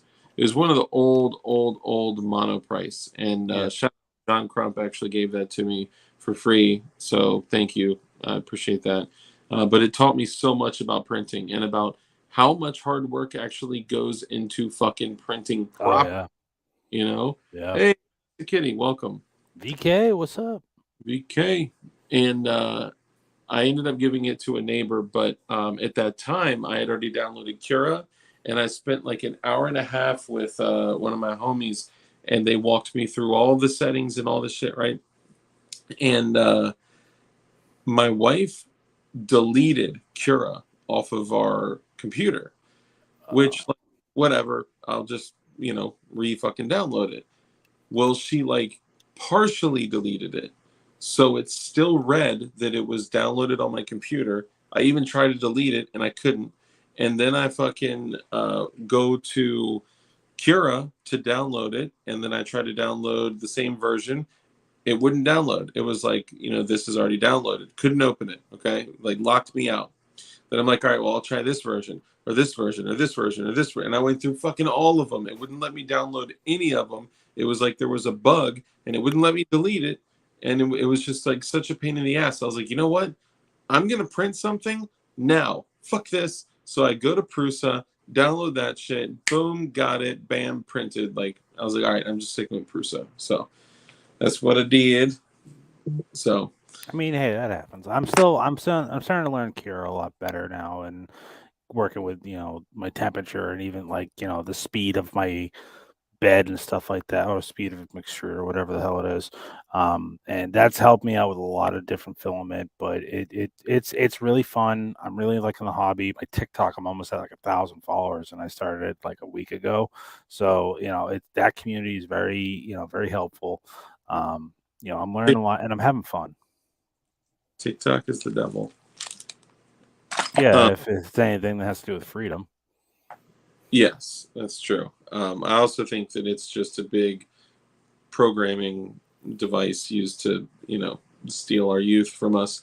Guys, stick around because very, very shortly, I will be giving away this gorgeous OTF knife. Sweep! Oh, look at that thing, man. Look at that thing. Sexy. Yeah, dude, I'm pumped. And of course, the person that won this, they already won, already did the drawing. So, you know, thank you for playing. The device that I'm on now, I can't screen share. Look, guys, I'm literally on my phone right now. Okay, I'm You on got my. good quality. You got very good quality for being on the phone. Appreciate that. Appreciate that.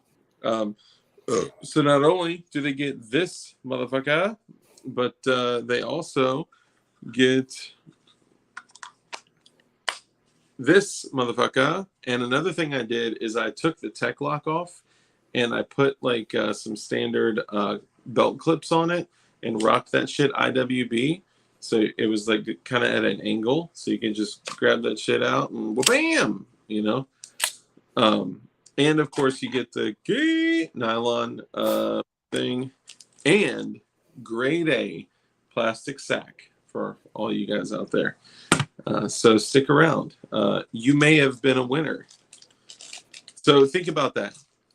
For all you guys in here, if you're sitting here watching this right now, you may have won and you're just waiting to figure out if you fucking won or not. This is so cool. This is so cool. You know, that's way more fun. Um, yeah. So, and look, I know you guys.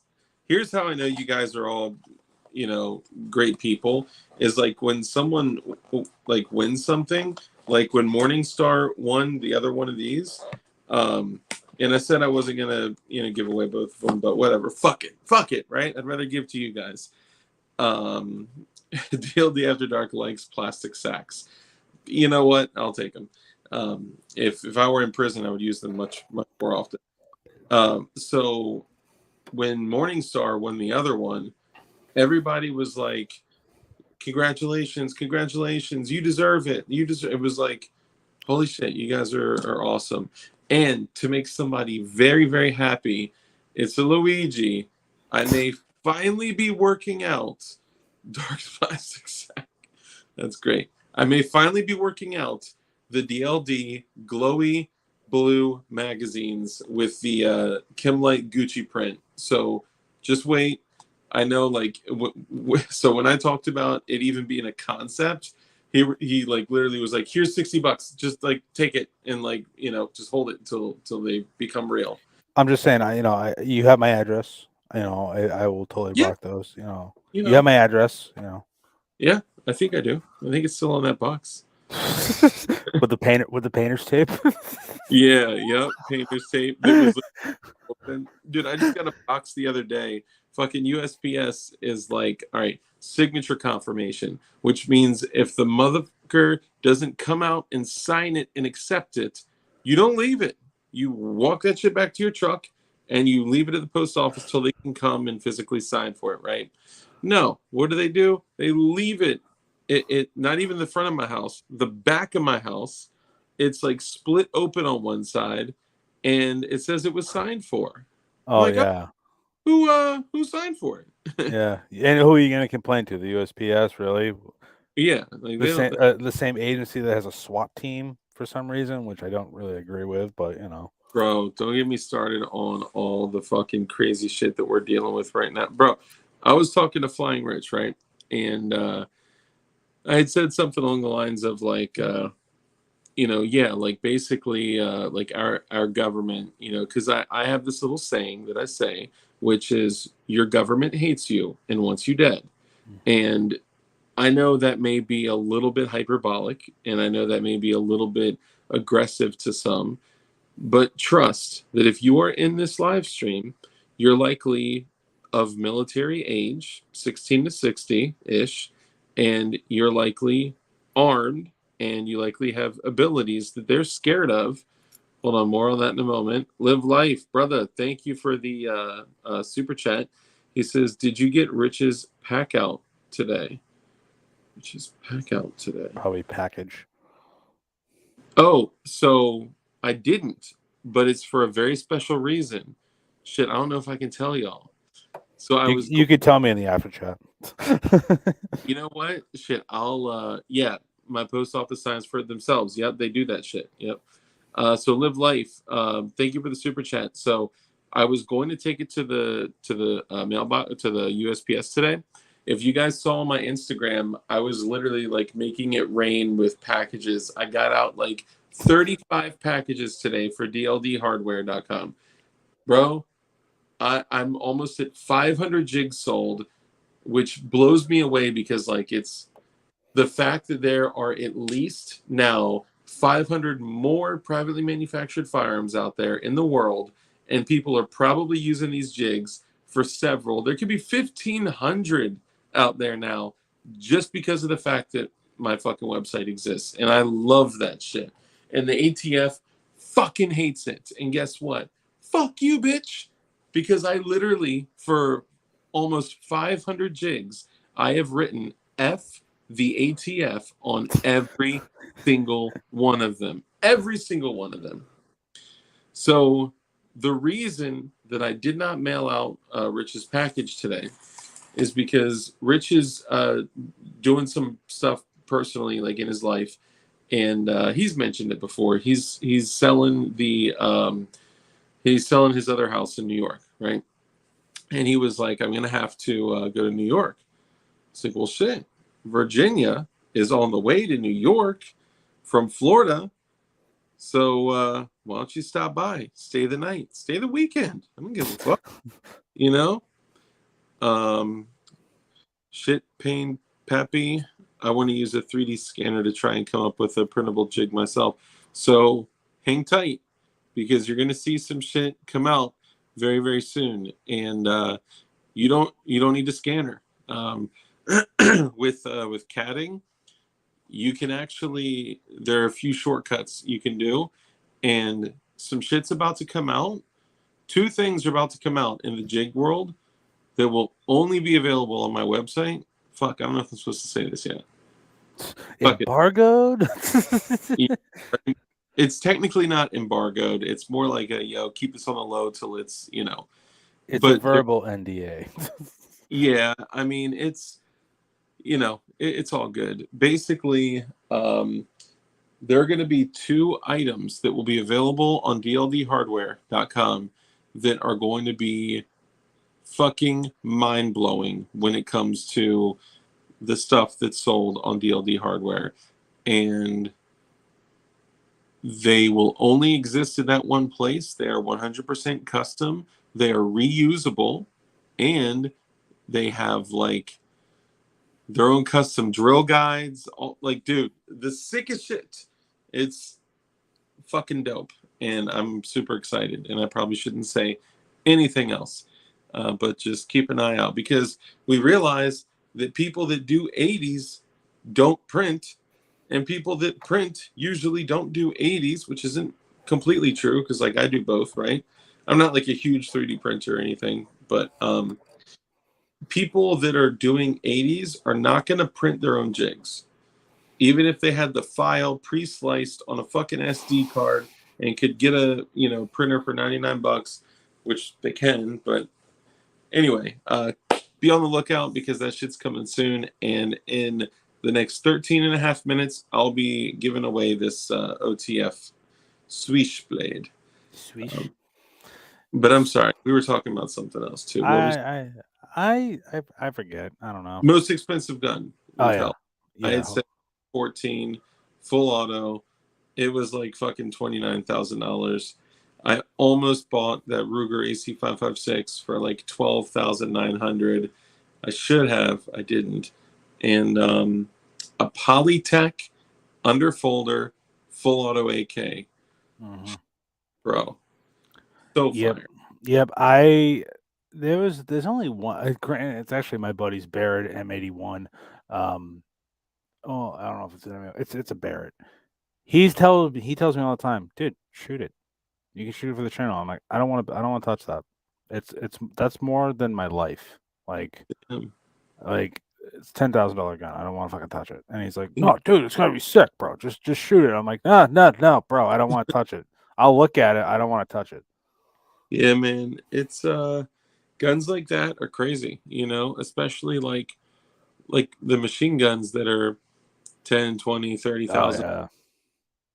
You're running that shit like what? Like, I mean, that's crazy.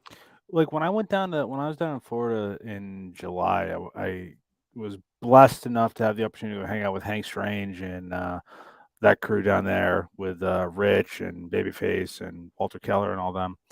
And Walter just first time I ever met him, he's like, "Hey, start loading this mag," and it's a Sten gun mag, and I'm like, "Okay."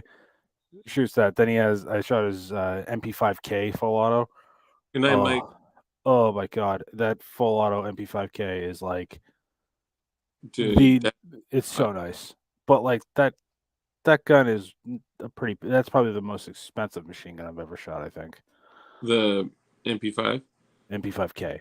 Yeah, I mean those are fucking the transferable ones are like 35, 40 grand. Yeah, like I've shot like actually no, I've shot a full auto Scar 16. Oh, Uh, nice.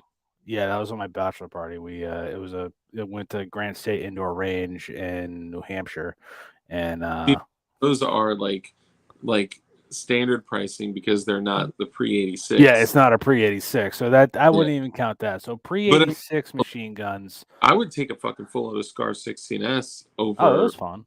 a lot of shit, you know. Yeah, it was fun. I like the 16. I like the 16s. It's different. Yeah, there is that talk the barrel heats up because of, after the barrel gets hot, it starts stringing shots, but like that's I mean, anything that's not an AR. the shit on the handguard of the Scar that looks like the two little rubber bumpers, Yep. those are 6 screws holding in the barrel. Yeah. I've almost broken them. That's fucking crazy. Yeah, you know how many times I've almost take working on a Scar, like if you ever get one of those like Midwest Industries MREX rails, Oh, dude. installing those, it's like it's a It's 3-hour job. Yeah, dude. I put one on for my boy, the same dude that had the Liberty Safe door and all that shit. Yep. Unscrewing those OEM screws from FN, dude. I swear to God, I felt like I was breaking a fucking tap weld or tack weld to Oh fucking yeah. get those off. Like when you finally got through the Loctite, it was like snap, like to Oh yeah. I get had it to off. get an impact driver on one of them to get it out because I couldn't get it out. I And I didn't. I used gloves and a and an Allen key, but I eventually went to the Allen key holder. So there's like this little plastic like T thing, like yep, a printer, that you can pull a little metal spring back and set your Allen key in there, and then let go, and it like holds it in. So it gives you so much more leverage to turn it. Those are yep. fucking neat, man. Oh yeah, they're awesome.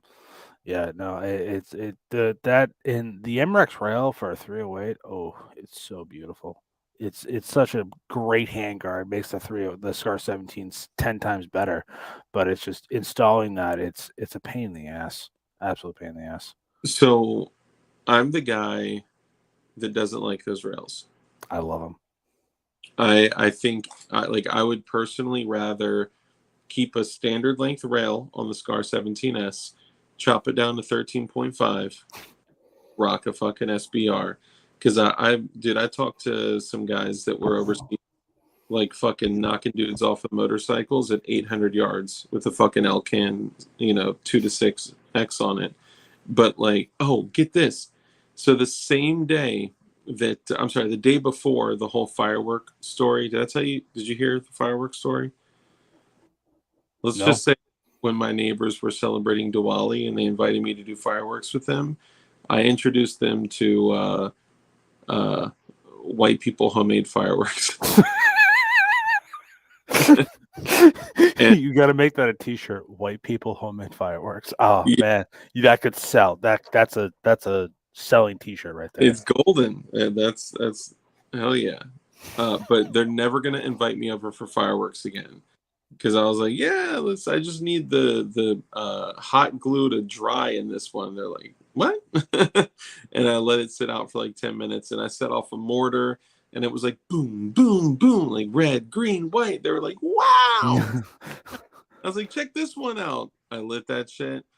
Well, first, so I used the self-igniting fuse, which is it's a party popper that like you hot glue into a straw, and then you take the fuse and work it up the other end of the straw, hot glue it in.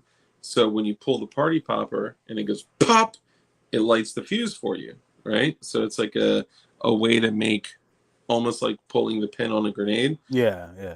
for fireworks, of course. These are all fireworks, guys. So like the Coneheads movie Fireworks. Yeah, basically all fireworks matter. Yes.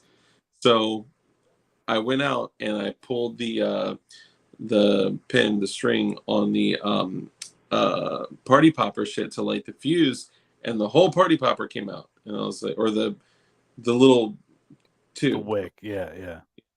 So I was like, shit. So I put it back in, kind of put my thumb over it, and then went pop, and it didn't light the fuse, which was an ass clenching couple of seconds. All right, because I was like, oh shit, did it light? Did it light? Hot potato.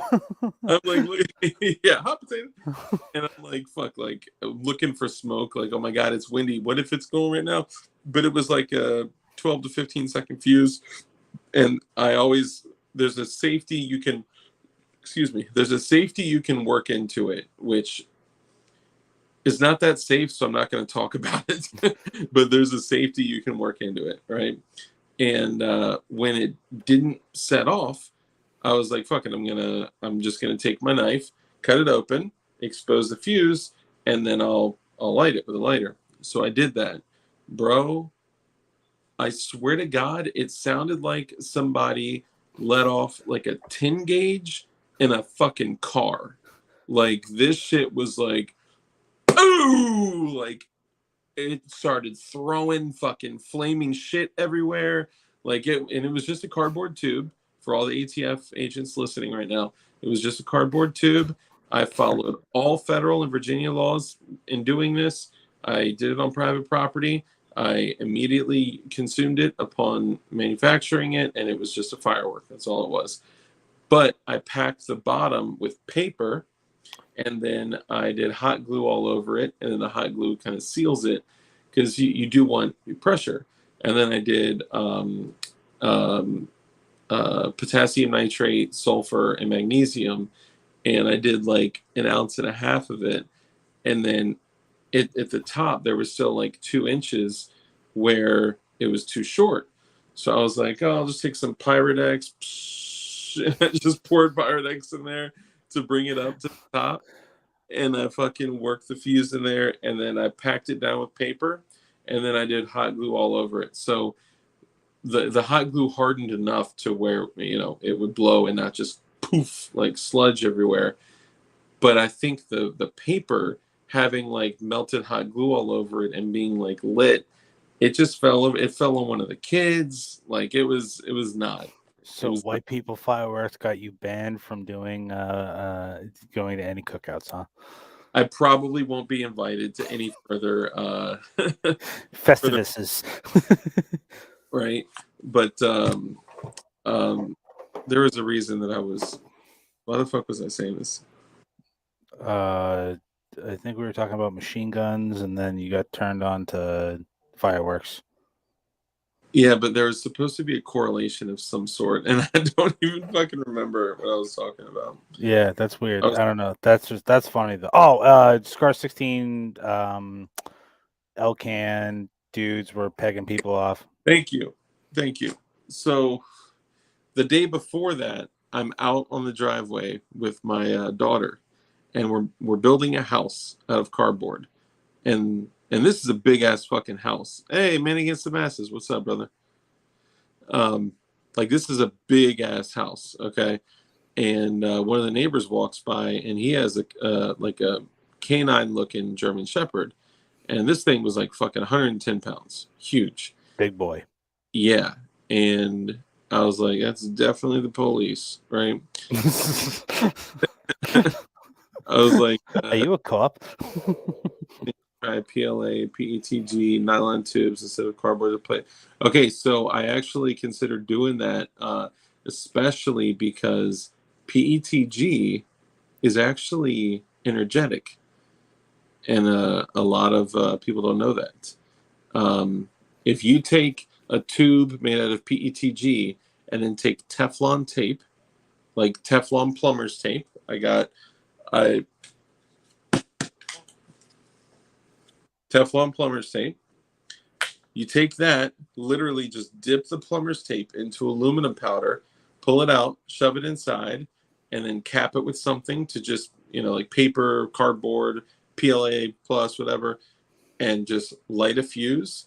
First, it'll just start like a small fire, then it'll start heating up, then just out of nowhere, it'll be like, and if it's contained, it'll be a boom like that. It's almost like time, like a time lapse. Yeah, like a time delay. DLD After Dark. I can't wait to hear about your daughter's school volcano project. Oh, I'm gonna tear that shit up. PETG also makes great shrapnel. You know what? That's a good point. I don't know if that would be lawful. No, definitely not. Yeah, probably not. I don't think plastic tubes are legal. I think that it has to be cardboard. Good point. I'll look into that. Make sure you follow all of your federal, local, state laws, rules, regulations, restrictions, and sanctions. Wink. Sanctions. Yeah. City sanctions. Okay. Yeah. Anyway, so the neighbor walks by, and in my head, I'm like, definitely the police, because he looks like the police, and he looks like he has a police dog. And my daughter's like, puppy. I'm like, hold on. So one time, my daughter actually ran up on a cop that was carrying a canine, holding a canine. Yeah. My daughter loves dogs so much that she just, ran towards it. Yeah. And I behind her, and she almost got mauled. Like, yeah. The police officer was walking through a breezeway, and she had her arms full, the cop did, and I was like, no. I was like, stop. And she had to like lean the dog against the wall in the breezeway and like pin the dog like back, and it was like, she's like, puppy. It's like, dude, I'd like have no fear. Yeah, like I'm like, dude, like that thing's gonna fucking eat you. Anyway, so she's like, puppy, and she was like, can I pet your dog? And he said, yeah, sure. I was like, oh shit. He said it's actually a PTSD dog. And I was like, oh, were you prior service? He's like, yeah, I'm prior service. I was like, oh, well, tell me about your service. What was your MOS, and what did you do? How long were you doing it? And blah blah blah. And we start talking, and he said something, and I was like, oh, you're a gun guy. He was like, how'd you know? I was like, well, you referenced something like 5 minutes ago. He's like, dang. He's like, all right, I'm impressed. You're a listener. And we start talking, and I end up telling him like, yeah, I do. I have a channel, and I build guns too. And we started talking guns for like an hour, dude. It was crazy. While your daughter's just having the ball of time playing with this dog that could have killed her. Gave the dog a tennis ball from the garage, and like it was cool, right? And at the end, he was like, "Oh, what do you do?" And I was like, "Oh, pretty much like nothing, No, I tell him what I do professionally, and I sell like, solar panels, I'm the guy that calls you about your extended warranty. And I'm like, "What do you do?" He's like, "Oh, I'm an FBI agent." I was like, "Now, mind you, is this at the place you're living now or the old place? My current home." Oh wow. Yeah, I live like 4 houses down from a federal agent. You actually live next to a glowy. I am pointing at his home right now. Now, here's the funny thing. I told him about my channel, told him that I build, he asked about the channel, and I was like, it's basically like, firearm freedom, independence, survival, we talk about governmental shit. And I was like, and he started saying something, but I was like finishing my sentence, and I was like, like your government hates you once you're dead. Literally said the line, and I say it all the time, your government hates you once you're dead. And he heard it. So that's probably why it took like an hour for him to be like, oh yeah, I'm an FBI agent. And I was like, like, dude. So you're probably on a government watch, like a surveillance team right now. Nah, dude. No, dude, my daughter gave that guy's dog a tennis ball. I'm in the clear. Yeah. No, they probably did that on purpose to get like my DNA and her DNA like to Yeah. law, you know. Hey, Smash Time. What's up, brother? Smash Smash time. What's up, buddy? show, bro. Oh, that's funny. Oh, I'm an FBI agent. Oh, okay. Yeah. Yeah. I was like, oh, what do you carry? And by the way, I had already we were talking about ammo, right? And I was like, oh yeah. I was like, that's cool. You know, the HSTs are dope, but have you ever seen these? And he's like, Jesus Christ, what the fuck are those? And like I pulled a magazine out of my waistband, right? So obviously I'm not just carrying fucking magazines, you know, like you are 4 feet away from a dude that's strapped right now, you know, building a cardboard house on my fucking driveway with my daughter, you know. And no, I don't live in a glowy condo. This is I guess a glowy townhouse. Condo, townhouse, two different things. Come out in PLA. This is actually not Underwood. This is a ARX. sign. No, this is I'm sorry. I think there may be a slight delay. I don't mean to keep like talking over you. It's all good, bro. This is G9 Defense. This is the 1500 feet per second G9 Defense 9mm plus P.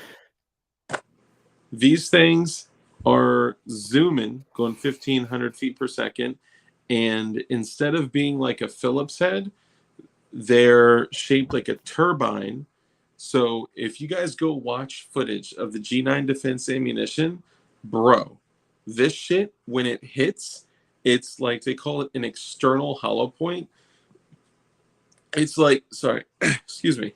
It's like installing a jet engine in someone's flesh going 1500 feet per second, and it just like it splats everything outside. It's like a buzz saw, and it's just like when it shoots like any type of liquid medium like flesh, it's just like a freaking jet turbine. It is fucking crazy, although it does look very similar to the Underwood. It's just a little different design, and they specifically CNC machine these. You make me so like demasculated because I'm just like I got critical duty, Hornady critical duty. Those I got the Glock 21. You know, Ooh, look at that. Yeah. No, I think I'm probably I gotta use those hull bones up. I've had those in there for a good amount of time though, so I gotta shoot those. But dude, we have so much. Like I have the opportunity right now to load up on some ARX 9mm. I don't really care for the ARX 9mm, but yeah. it's Do you it's have diff- 357 Sig? No, I don't believe in that completely stupid caliber. That's like 45 gap. Okay, excuse me, sir. 357 Sig is a remarkable cartridge. Okay, and I just so you know, I currently have 357 Sig that out of this little freaking pocket pistol, this Glock 26 size pocket pistol, is going almost 2,300 feet per second. It may cost $2 a round. It's worth it. I'd rather just shoot an FN 57 at that point. Nah. Yeah, so yeah, it's a 357 Sig is like the 45 gap of cartridges. Like No. 45 gap doesn't exist anymore. You can still purchase 357 Sig ammo. If yeah, you buy 45 Glock action I don't pistol, I have no 357 Sig at the it's shop, I hard, don't believe. very hard to find. So I have taken like a personal accountability. Like I find it to be my responsibility to keep 357 Sig alive. All right, well, how about this? If I go to the shop tomorrow and I see 357 Sig, I'm gonna send you a link also with a discount code. So, I at least get credit. I get no money, but it shows the bosses that it's worth it. And I Yeah, will say you should buy this. do it up. Uh, Shoot. Farmer James is saying I'm speaking the truth about 57 Sig. No, no, no, no. Okay, so I was just straight up 9 millimeter across the board for the most part. I mean, I got other shit too, right? But I've mentioned this several times. Okay, hold on. I'll show the other one too because somebody else was asking. Um, I, for the most part, believe in the armory concept, which is like having fucking 2 dozen 9 millimeter Glocks is the most perfect setup because you can arm other people. If shit goes down, you have parts compatibility, magazine compatibility, ammunition compatibility. You know, you can use a 33 rounder, 17 rounder, or 19 rounder, 24 rounder, 15 rounder, 10, whatever, right? You can just use all that shit, right? And I was gonna build a Glock 26, and I was talking to 1776 Supply Co. And I was like, bro, you know what I would really like to build? A Glock 33. And he's like, what the fuck is a Glock 33? I was like, oh, what is a Glock 33? I was like, it is a Glock 26, but it's in 357 SIG. Now, I am anti 40. Okay? I'm just going to I say am that. too. I am anti 40. I got offered a Gen 2 Glock 22 for $600 this week, and I was like, I'm all set. Yeah, no, I wouldn't do that either. I have a Gen 2 Glock 17, which I love the Gen 2s. I got a bunch of them sitting at my gun shop right now. I mean, quite literally with my name on it for $318. And That's a good price. yeah, I got 357 SIG evicts the lungs with a court order. Yes, dude. I mean, look at this shit. Okay, hold on. First off, so this shit right here. So these core bonds, okay, 357 SIG, 125 grain, going 1,425 feet per second, 564 foot-pounds of pressure. These things are fucking monsters, right? Now, what you'll find is that like most of these, because they're carry rounds, are I actually got my 43X for 350. That's a good price. Yeah, it was from a homie, the same homie that I got the Glock 19X upper from for like 220 or whatever it was. I got the super hookup on that. Shout out to the homies that got too much money and they love upgrade shit.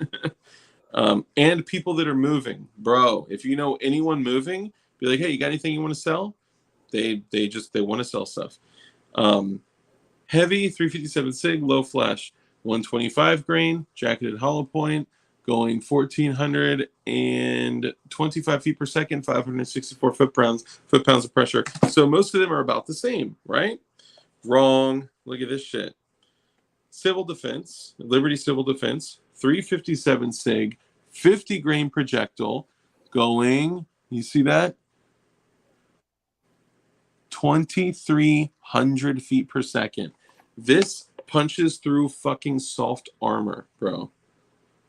So if you have a blue tip 5.7, Not necessarily. It'll most likely do it, but depending on what ammo you have and the barrel length, it'll probably go through. But if it's like one of the special threat level 3As, it probably won't go through. This probably won't go through it either. If it's just a standard level 3A, this will go through. But I've seen some level 3A stop 5.7 coming out of the pistol. Out of a PS90, like out of a 16.5-inch PS90 barrel, probably not. Because you're pushing like fucking over 3,000 at that point. But I mean, look, I'm not shitting on 5.7. 5.7 is dope. I had a 5.7 for a while, sold the shit because, reasons. to be quite honest, I've never shot 357 SIG, but it just the concept of it annoys me. So I'm just like, it's kind of dumb. Dude, I was totally anti changing, calibers, right? And right around this time, I mean, I've been preaching the armory concept forever. Yeah, no, of course. No Glock, 5.56, AR, Stenag AR magazines, fucking, Beretta 92, like whatever is going to be like most likely to be like, battlefield pickup shit, or that you can grab parts off of whatever fucking corpses are on the street in in the middle of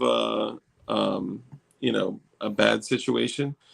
You need to grab AR mags. It's highly likely that if you grab AR mags off of a cadaver in the fucking street, that they're going to be 5.56 mags, right?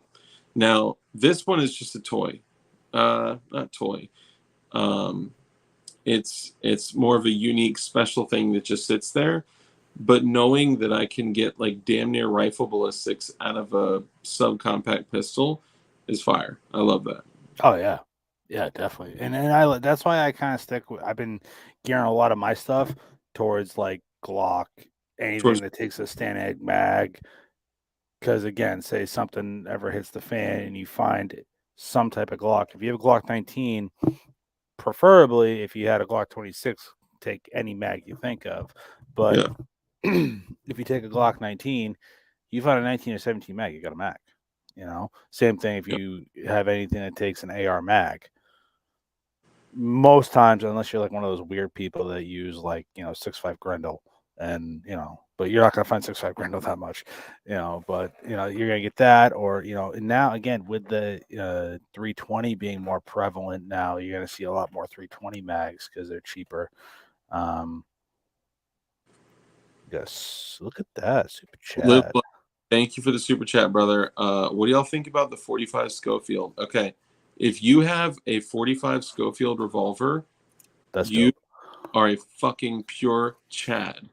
Now, if you have the original Schofield, there were some that were chambered in 45 Long Colt, but the original Schofield was designed and chambered in 44 Russian, which is a very unique caliber. You are a Chad. So you're saying so Jordan Vinro is a Chad. Do you think he is a 45 Schofield? No, so being a Chad doesn't mean you have a Schofield, Oh, or being a Chad doesn't mean you have a Schofield, but having a Schofield means you're a Chad. oh, okay, makes It's not sense. really reversible, right? Yeah. But it is, Um, so it's important for me to say before I do this, before I announce the winner, that everybody that's in here now, please stay because you very well may be the winner. I see that the winner is in here now. So if you're in here, please stay. And I know for everyone that doesn't win that stays, they're going to be like, fuck, the winner is here and is in chat. So please stand by. But yes, so the 45 Schofield was the first top break revolver, single action revolver. And I believe the original ones were chambered in 44 Russian, and which is basically like a short 44 cartridge. But the coolest thing about those is like back then, speed reloads were a black, they were just transitioning from black powder pistols. So their speed reloads were reloading a cylinder, removing it, and then loading another cylinder in, and then loading that. So what they would do is they would actually run through. They wouldn't load it completely because you got to have an empty chamber to rest the hammer on, right? Because that shit will fucking go off if that hammer bumps on that cap on a black powder gun. Um, and, and 18 minutes was like 45 minutes ago. So I was going to announce it 16 minutes ago, but I've been running my mouth. I had a word. So they would actually only load 5 rounds in a 6-shot, right?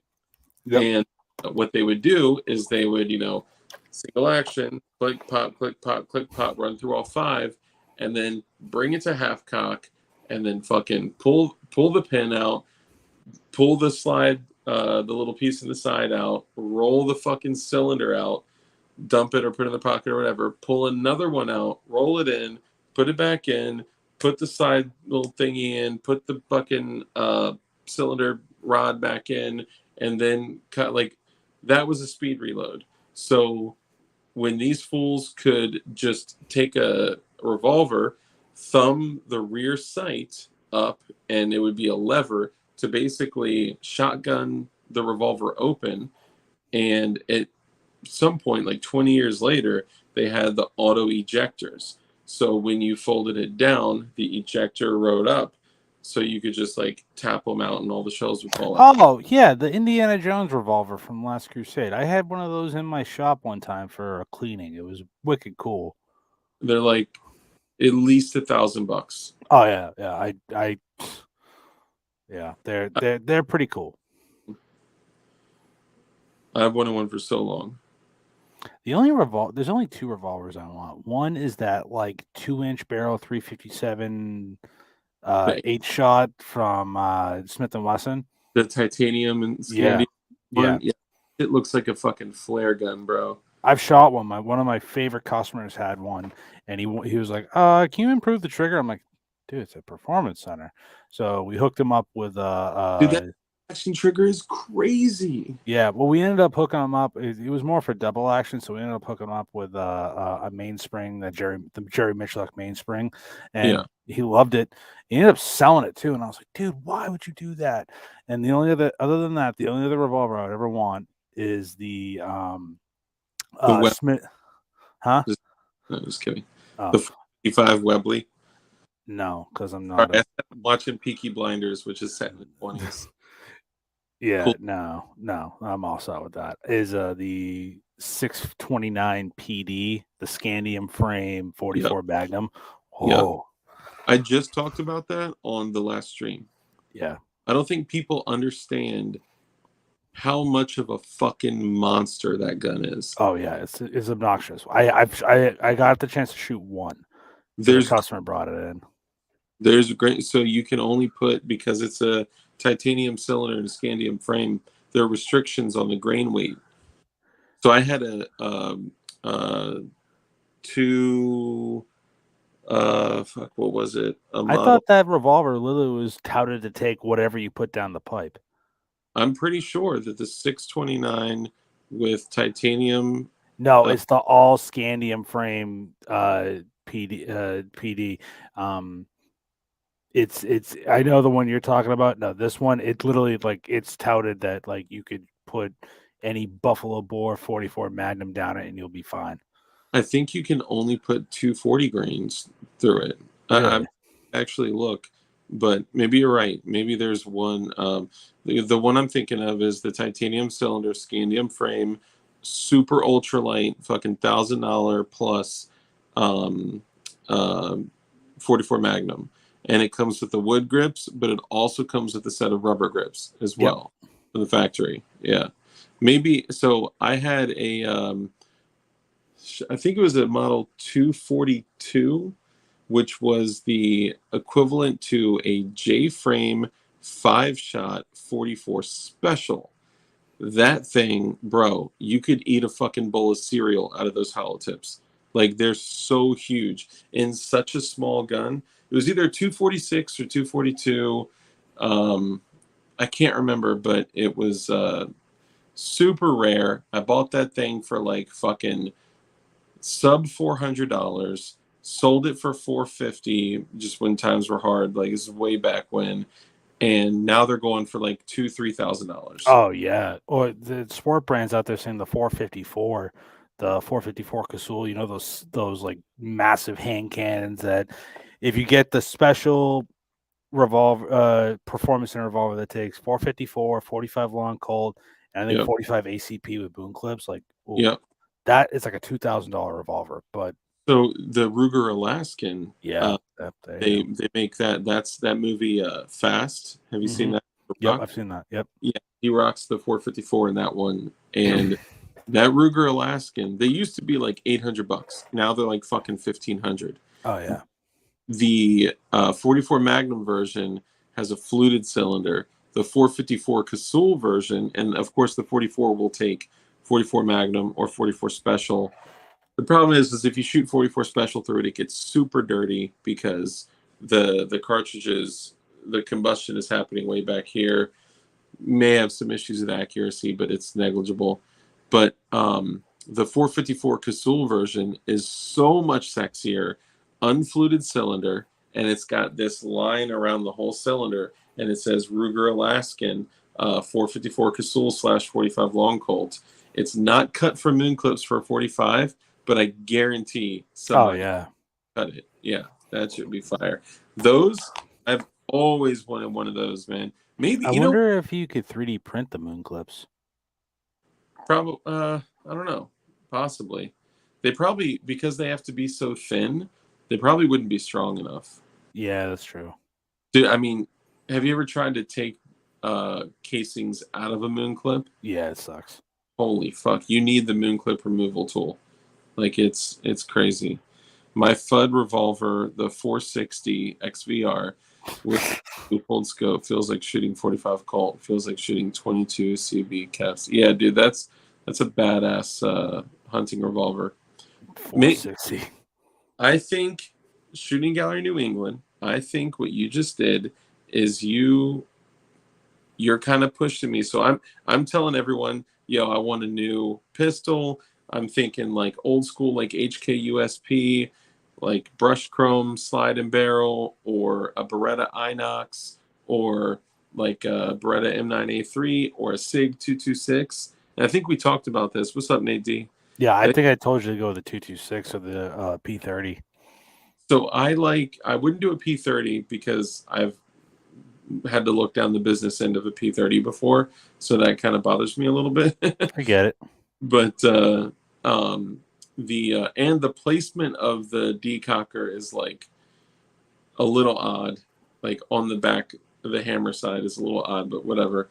Um, the SIG 226 that I really want is kind of a rare one. It was when they started coming out with like the different colors, and they did the anodized flat Yep. dark frame with the flat dark earth grips with the black slide. Ooh, that thing is fucking fire. That's And a rare one. you couldn't give them away back then. Like no one would buy them. It was crazy. Nowadays, if you have one, they're going up like crazy, man. But my whole point to saying this is that maybe I've been knocking on the wrong door. Maybe I'm supposed to knock down the revolver door. Huh? Maybe. Yeah, if you want to get a very good revolver for like a good price, is the GP 100s. Those Yeah. are freaking awesome, Yeah. awesome guns. And honestly, Ruger does make good wheel guns, and they make wheel guns in fucking crazy. They make 10 millimeter wheel guns. They make fucking ACP.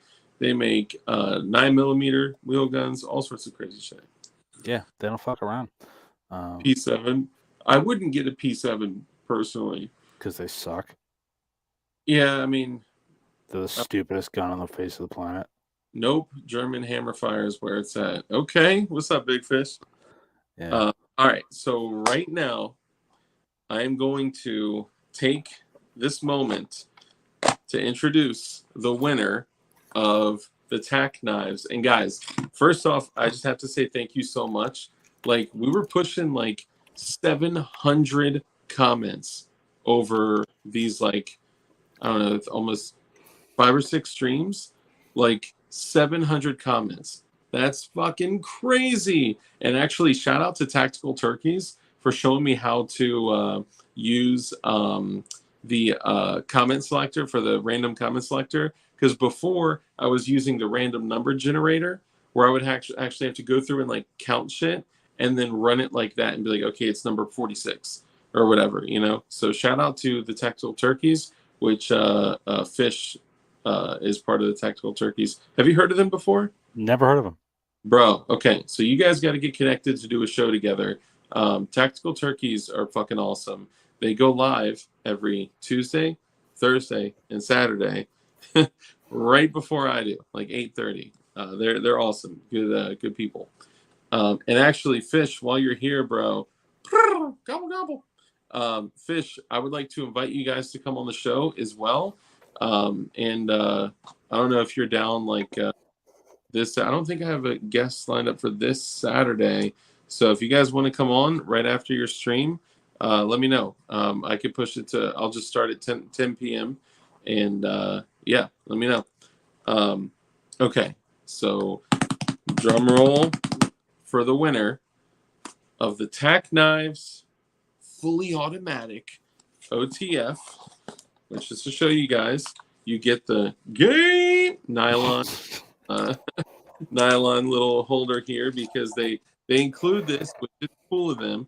They include this so people can carry it in states that aren't as friendly, that force them to be open carried. You get the plastic sack, of course, and then you get this beautiful tack knives. By the way, for all the done deal, fuck yeah, I'll see you on there. And make sure, Fish, do me a favor, subscribe to Shooting Gallery New England. So Shooting Gallery NE on YouTube, and you guys get connected for a to do a show because y'all go really well together. No homo.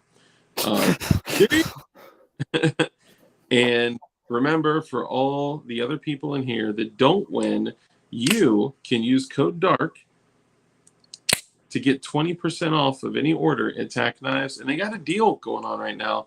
So check them out. They're the shit. So this, you get the super, super, super slick, and not slick like slippery, like the super dope coating. I don't even know what the fucking coating is, but it's awesome. It is a partially serrated Tonto blade that is two-tone, that's got the air holes for opening underwater, and it's just got a smooth ass action with the belt clip or pocket clip, with the gate, and with the Kydex, hey, with the tech lock. And you can, of course, take the tech lock off, put the tech lock on a holster or something like that, and rock belt clips on this and wear this shit inside your waistband. And I would like to take a moment to congratulate the man, the myth, the legend, Mr. Come Out and PLA. Mr. Come Out and PLA, congratulations. You won our Tack Knives OTF switchblade. I guess you can call it a switchblade. Hold on. Come Out in PLA, congratulations, my friend. You are the winner. A lot of you guys put a shitload of comments. I mean, it was fucking crazy. The first stream where we did this had like 275 comments on it. I have never had a stream that had 275 comments on it. And you know what was so fucking dope? I was watching somebody else's stream. I think it was Black Scout Survival, and he had like 110 comments. And I was like, fuck yeah. I got fucking 275 comments on my shit. So if you guys could show PLA some love. Look at this. All you guys already. Congrats. Congrats, man. Congrats. Look, all the love. See, Dark, you know what needs to happen? Run it again. I won the Geisler frame last time, so someone else needs to win too. Dang. Wow. Dude, I totally forgot you won the Geisler frame. Well, shit. I actually can't do it now because I'm on the device that I need to do the I need to rerun it, and I already closed that tab. So shit. PLA, are you sure, bro? I mean, you won. Where I run it, I ran it on the random comment generator. 1776 forgot to. Damn. It's all good. It's all good. That's what happens. It's happened to me a lot, bro. The one for Morningstar is sitting right over there, but I just got to get it back to him. Okay, so Come Out in PLA. Are you telling me you're sure that you want to give this back to the earth from whence it came and rerun it? I can't do it right now. Ooh, Come Out in PLA picks the winner. Damn! I think that may be too much shade. I don't know if people can handle that. You know what? Let's let the people pick. So Come Out in PLA. You choose if you want to accept the. That's so crazy that you fucking won again. That's nuts. If you want to choose to give this bad boy to someone else, you can. You can take it. It's yours. Your name popped up fair and square. He said I'll pick a number. You should. I'll pick a number. Okay, we can do that. You can pick a number. Okay, how about this? Come Out in PLA. Text it to me or send it to me 27, 31, 69. We got to do it through a smaller amount, like 1 through 50. Or 1 through 10. 1 through 10. That's the first comment. We'll get it. 42, the answer to the universe and everything in it. Yep. So PLA. Oh, come on, PLA. Do you watch him win again? Honestly, it's so weird how this shit works. Like when I first this, I won the first one that I did. I was like, what the fuck? I already have it. Come on, PLA, send you the link so you can pop on real quick, or do you just want to pick a number in the comments? Let me know. And it's going to be an odd couple of seconds while we wait for you to respond. And so ask this to show the other ones. So these are the rounds that actually killed a buffalo. So these are the rounds that actually literally killed a buffalo. The owner of the company at G9 Defense used this exact round to kill a fucking buffalo with a 9mm.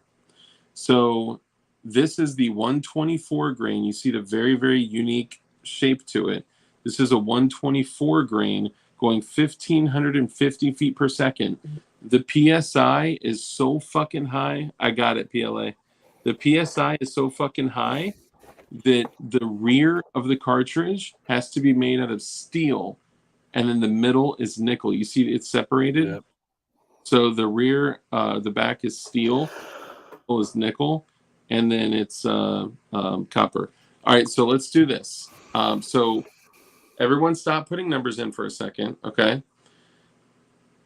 They are solid copper, yeah. 124 grain solid copper, which is kind of rare. Most of the solid copper ones are like fucking, what do you call it? Like 60 grains and shit like that. Okay, so everyone stop putting in numbers for a second. I'm not going to count any numbers from the past because I'd be going back for like 10 fucking minutes, okay? Nobody got time for that. Yeah, ain't nobody got time for that. So I can track everything appropriately. Hey, you guys are fun to listen to, even though I don't and likely will not get a gun, but I do support the right to them. Have to leave now. Thanks for the entertainment. Hell yeah. Dude, yeah. that's awesome. I love that you're like coming in and participating and taking part in this, and that you're not really all about guns, and that's cool because it's just truly about freedom and independence, which is the freedom to choose, right? Or the freedom not to choose, right? So we support your freedom and independence, which includes your freedom and independence to not bison, to not own firearms. John Crump Live is still in the chat. God damn. Hope you're feeling better, John. Okay, all right. So let's do this. So everyone, pick a number 1 through 50. All the past numbers I'm not going to go back and look at. So it has to be after C&T Designs and Arms. At least be cool deal, brother man. Be cool. Okay. Because we're giving something away because Come Out in PLA is a very gracious man and he's giving back. Okay. So 1 through 50. Everybody put a number in chat 1 through 50.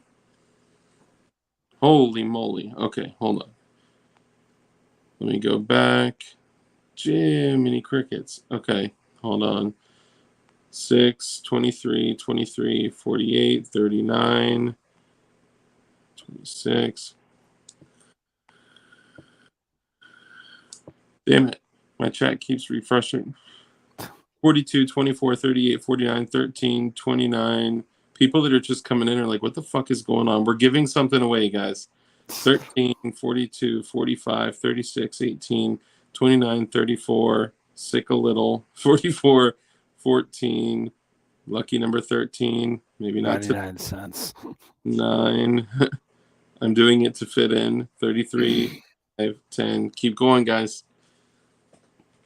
Stop. We have a winner. We have a motherfucking winner. I'm going to give it a second because still fucking like 10 more are going to come through. What did I say? Yep, I saw it too. Is it a channel member, by the way, by any chance? Yep, I knew. I was like, there we go. So congratulations to Senor Rusty Trombone Shackelford himself. You, sir, are the winner of the OTF Tack Knives Switchblade with all the shit that I've already said 5 times and all the other shit that comes with it. The fucking Kydex, the fucking Tech Lock, the fucking cardboard box and sticker, and the plastic sack, which could be used for several different things depending on your size. Giggity. Giggity. Rusty Crusty Shackelford, congratulations. It was really hard to watch you guys put like somebody put like 39 and I was like, oh. And honestly, like, let's give it up for Come Out in PLA for saying, you know what, guys, I've already won some shit, so let's give it to someone else in the community. That's cool as shit. And this is coming from the same guy that sent me that Bushnell Red Dot for my Keltec Sub 2000 and like a hot end for my printer. He sent me fucking iron sights. He sent me fucking a bunch of shit, man. Like, he is a fucking true G that's like coming from a place of contribution and Hell giving. yeah. Yeah, I love it. And I know we're pushing over 2.5 hours right now, so we're going to go ahead and cut it. Thank you, guys. Silverback Tactical still putting in numbers. That's funny. Hell yeah. And Live Life, thank you for the super chats and shit, man. I appreciate it. And also Kurt24 and like all the folks that usually super chat and send money and shit. I am abandoning PayPal completely because of how, you know, ridiculously Nazi-like they are. So if you do decide to donate or you know, give to the cause, I mean, it'll buy like a jig and shit like that.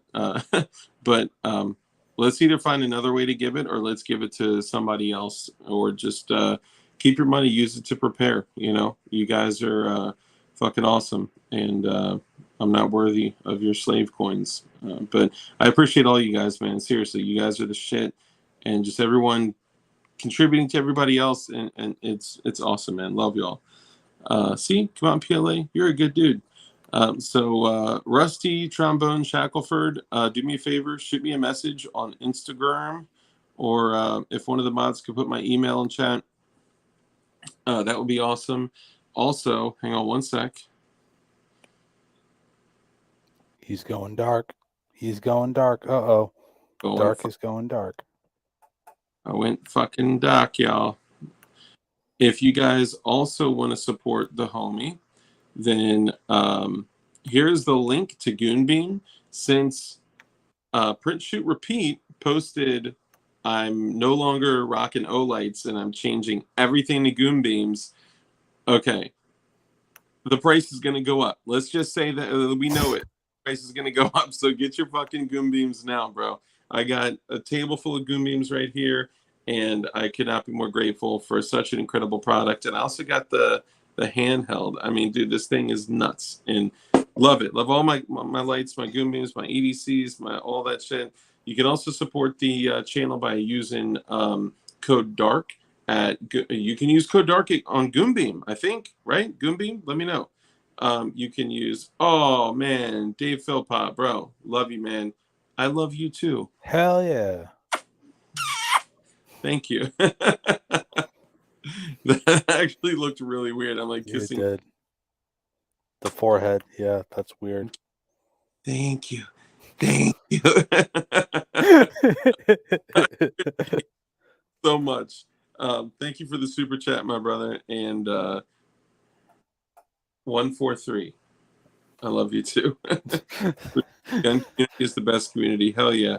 And if you guys could also, PSR is a cool dude. And I'm working on getting him back on the show. I have some other special guests coming up pretty soon.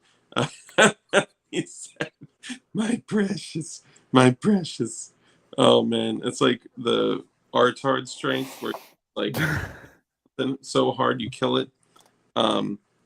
Last thing I'll say before we break out. I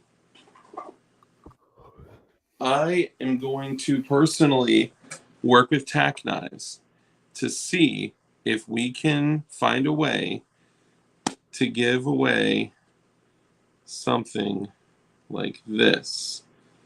Now, I know what you may be thinking. Dark, what's that? Well, this is one of the fucking highest quality tack knives that exists. Titanium fucking pocket clip, D2 tool steel. Look at that fucking blade, dude. This is like a special CNC machine D2 tool steel Warncliffe inverted Tonto blade. And dude, the strength of that action when you fire it is fucking nuts. Have you seen the new pry bar? Yes, I want it so bad, but it's so expensive. If I could try to get my hands on one of those, I will. Um, this the Warncliffe style blades, man, are nuts. I have the other the TK Pro Warncliffe blade. This is another Tack Knives. Jesus. This is the Tack Knives MTU15R, which stands for red. And I was holding this in one hand and a Microtech in the other. And in my opinion, they are fucking side by side for $150 compared to $445. I was like, bro, I would choose this all day. I mean, crazy. So if I can work with them on giving something like this away, I will do that. They're like 159.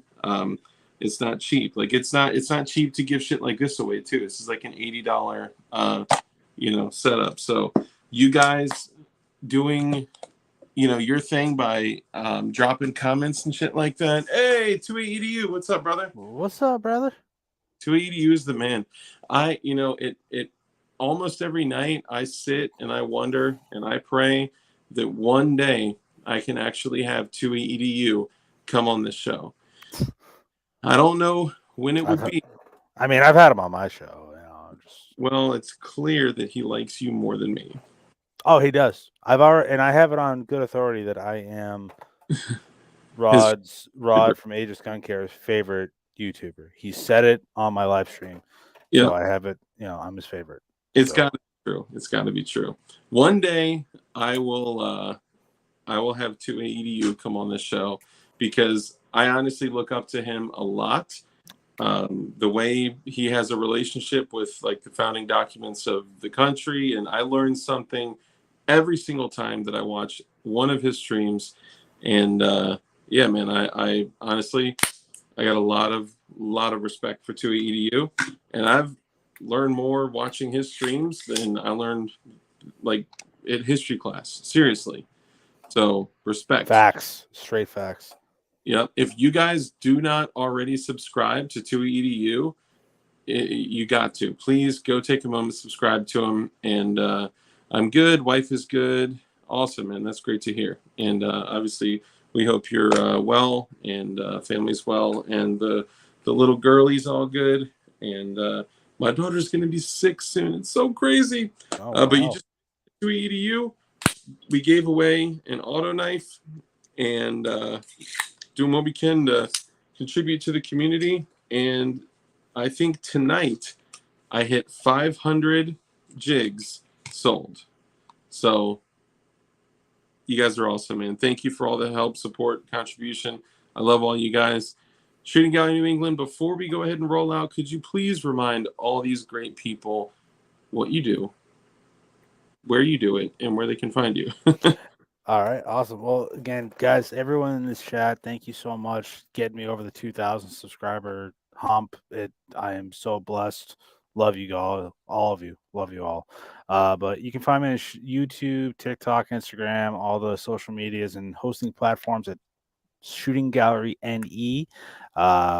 If you guys are in the Easton, Pennsylvania area on November 10th, I'm going to be at the Heritage Guild for the Second is for Everybody Diversity shoot on November 10th in Eastern PA. So if you are there, say hello. I don't have any patches yet because I got to restock, but I will give you a crisp high five. Yeah. But no, man, thanks for having me on. I know it just kind of popped on last minute, but I appreciate it. Awesome, man. Yeah, I'm really glad you can come on. It's a blast every time you come on, man. And please make sure you keep doing content. Make sure you keep putting out videos, putting out shorts. You've been doing an excellent job. I'm glad you're, back. We all need to take a little bit of a break now and then, so it's totally fine. And, we love you for it. And to EDU, look at this. He Look just at that. $5 super chat. So clearly, what he means by sending this is that I'm actually his favorite YouTuber. I'm just kidding. Shooting out of New No, England. no, no. I'm his favorite. I know. I'm his favorite YouTuber, of course. He probably listens to you in his ear while he like mows lawns. Oh no, never mind. That's me. Sorry. Just look. Hey, we're all on the same team, and Yeah. we're being fun and being petty.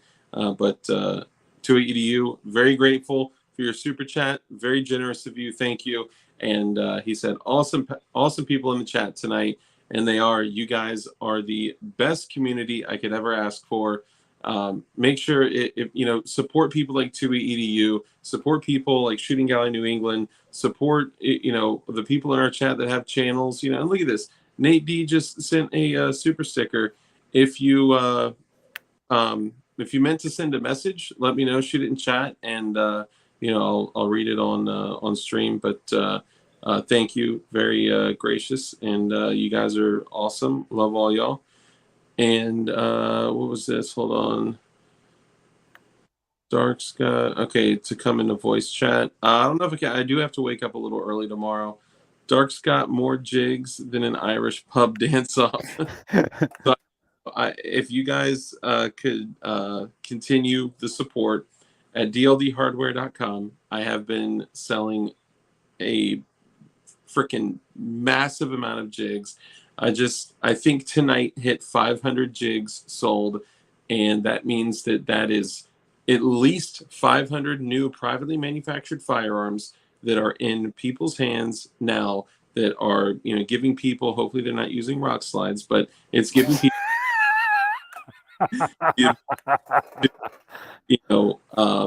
keep the movement going, keep pushing for the cause and keep contributing.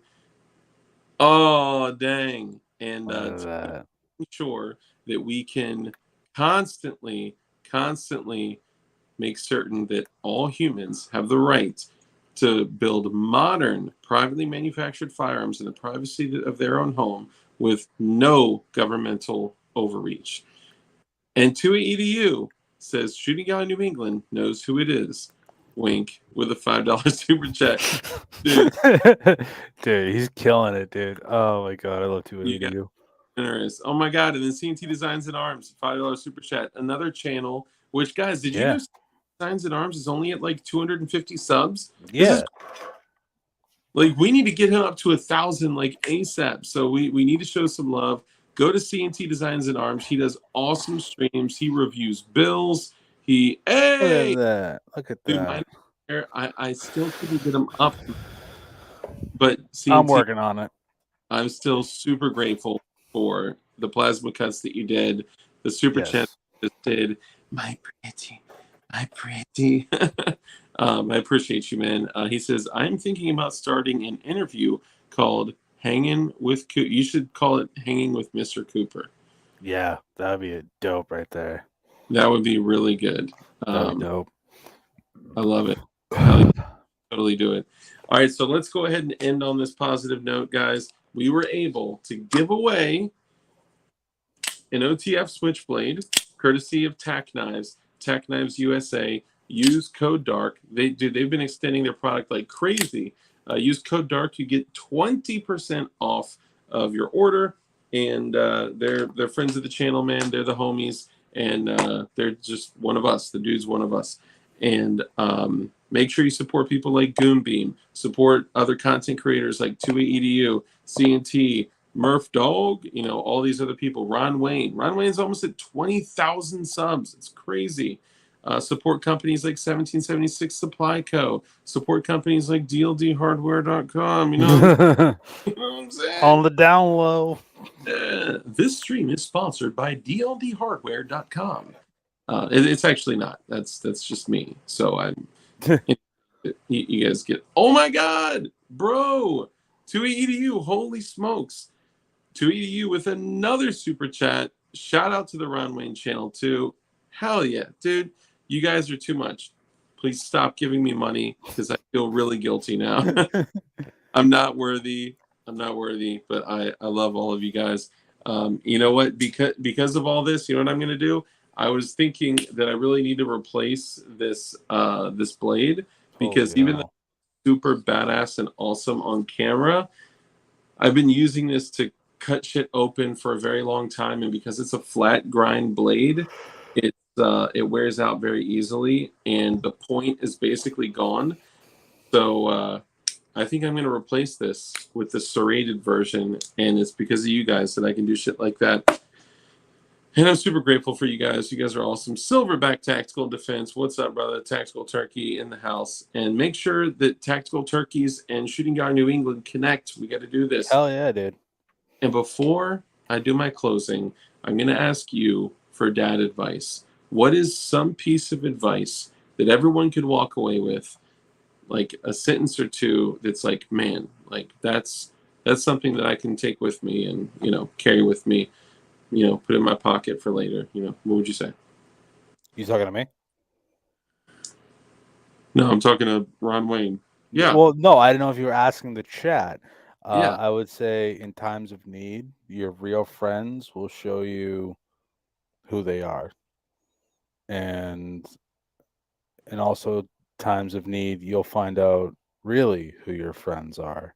So if you can count your best friends on one hand, you consider yourself lucky. Dang. That's super true and good shit. And with that, I'd like to say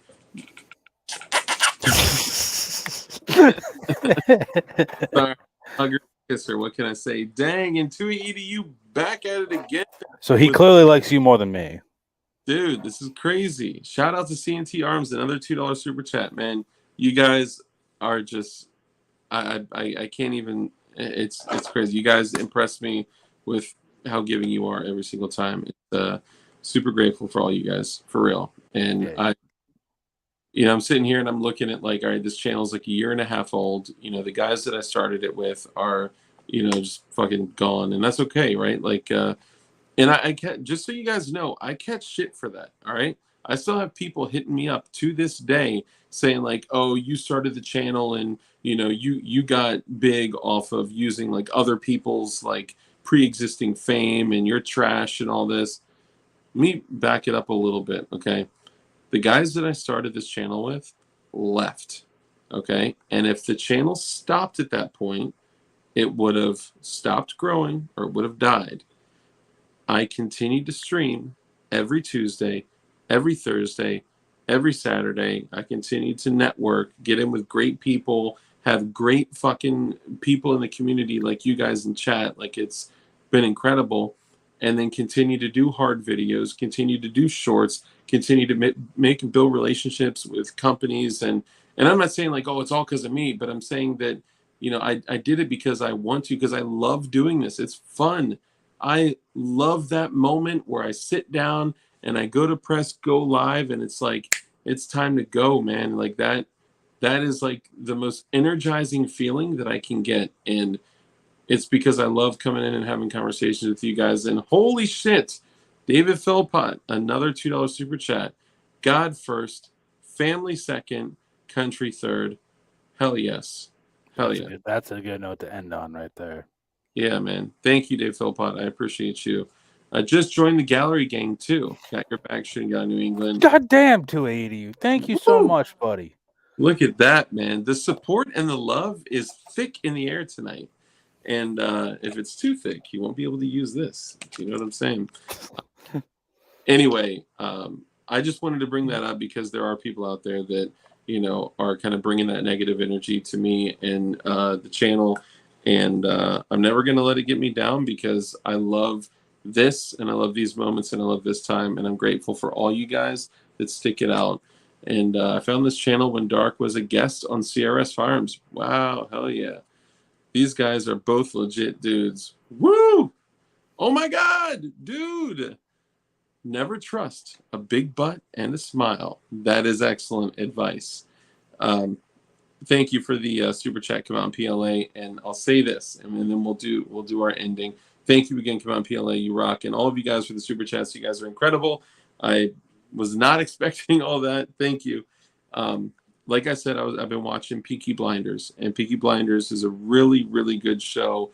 I told you guys I canceled Netflix. I did, but I still steal my wife's login to watch stuff every now and then.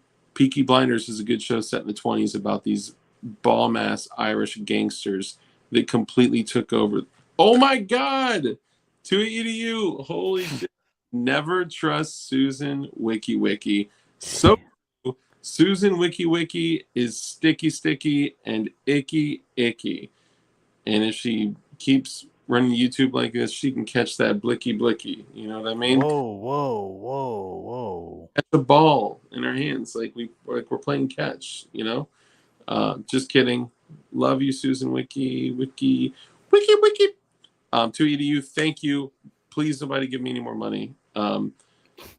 Webpage, dldhardware.com. I don't know. That's my answer to any question about websites is dldhardware.com.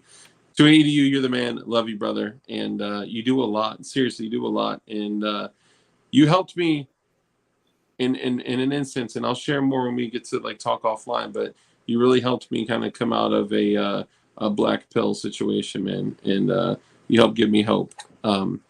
So here's what I'll say. What the fuck was I saying before this? Well, Ron Wayne did give you another $2 super chat. Damn, Ron Wayne with a $2 super chat. Best community on the internet, guys. Hell yeah. Poop. So we can't continue doing this for too long because I have to poop again. Yeah. So I'm starting to fade. I'm like, oh, I don't want to be rude. I'm leaning. I'm only leaning because my computer chair has a lean to it. Ron Wayne, you're the man. Thank you so much. Super grateful for you and all you guys, man. Thank you so much. So we'll go ahead and end the stream. And well, what I was saying is Peaky Blinders, right? Peaky Blinders is a show about some awesome ass Irish gangsters that totally take over London, right? And you're getting tipped like a stripper. I know, right? Oh my God, dude. You fun guys. I was gonna say I'm gonna have to end the stream to stop the giving, but did you guys know that you can actually do super comments? So when you go, oh my God, dude, I can't stop the stream if you guys keep contributing. Thank you so much.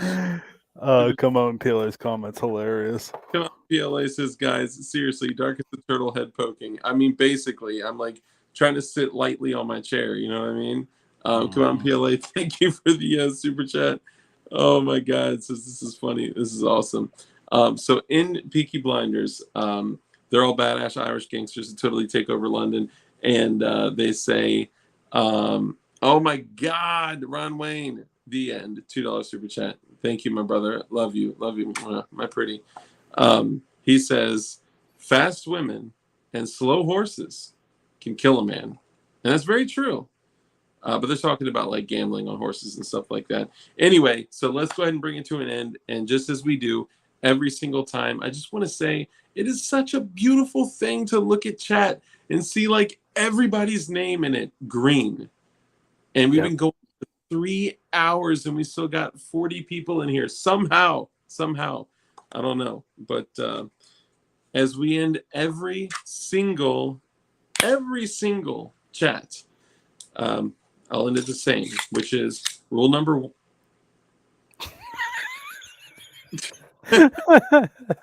Dude, shit is to be kind, just as C&T Designs and Arms just said. Rule number one is to be kind. It's so important that we're kind in everything that we do.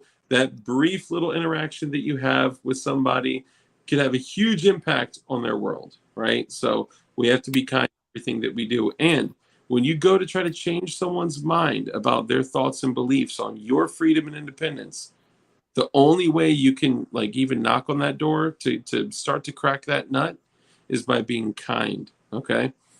Number two, live a life of care, compassion, contribution, give to others. When you bless others, you become blessed because a hand that's open to give is open to receive. That is just the way the world works. It's always coming from a place of contribution. That is the highest level of energy. Actually, gratitude is the highest level of energy, but you know what I mean.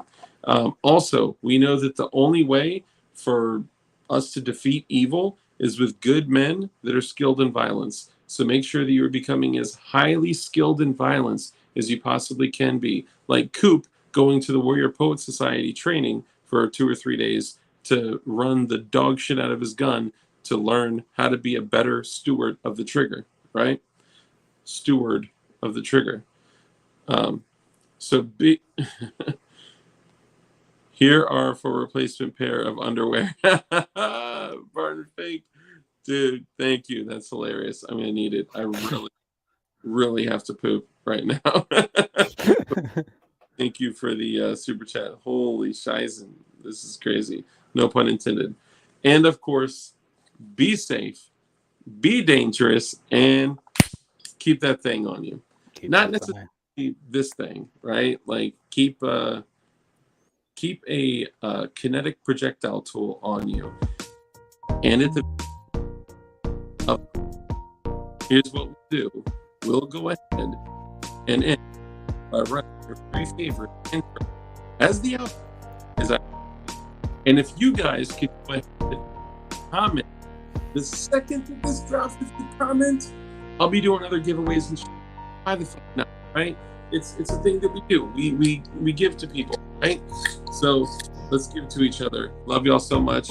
Catch you next time. Thank you, Shooting New England. Thank you, 282. Thank you, all you guys all over the place. Let me make sure I didn't last thing. Super duper chat. Okay, cool. Making sure. I love y'all so much. And I will see you on the next. Have a good one, guys. Bye-bye.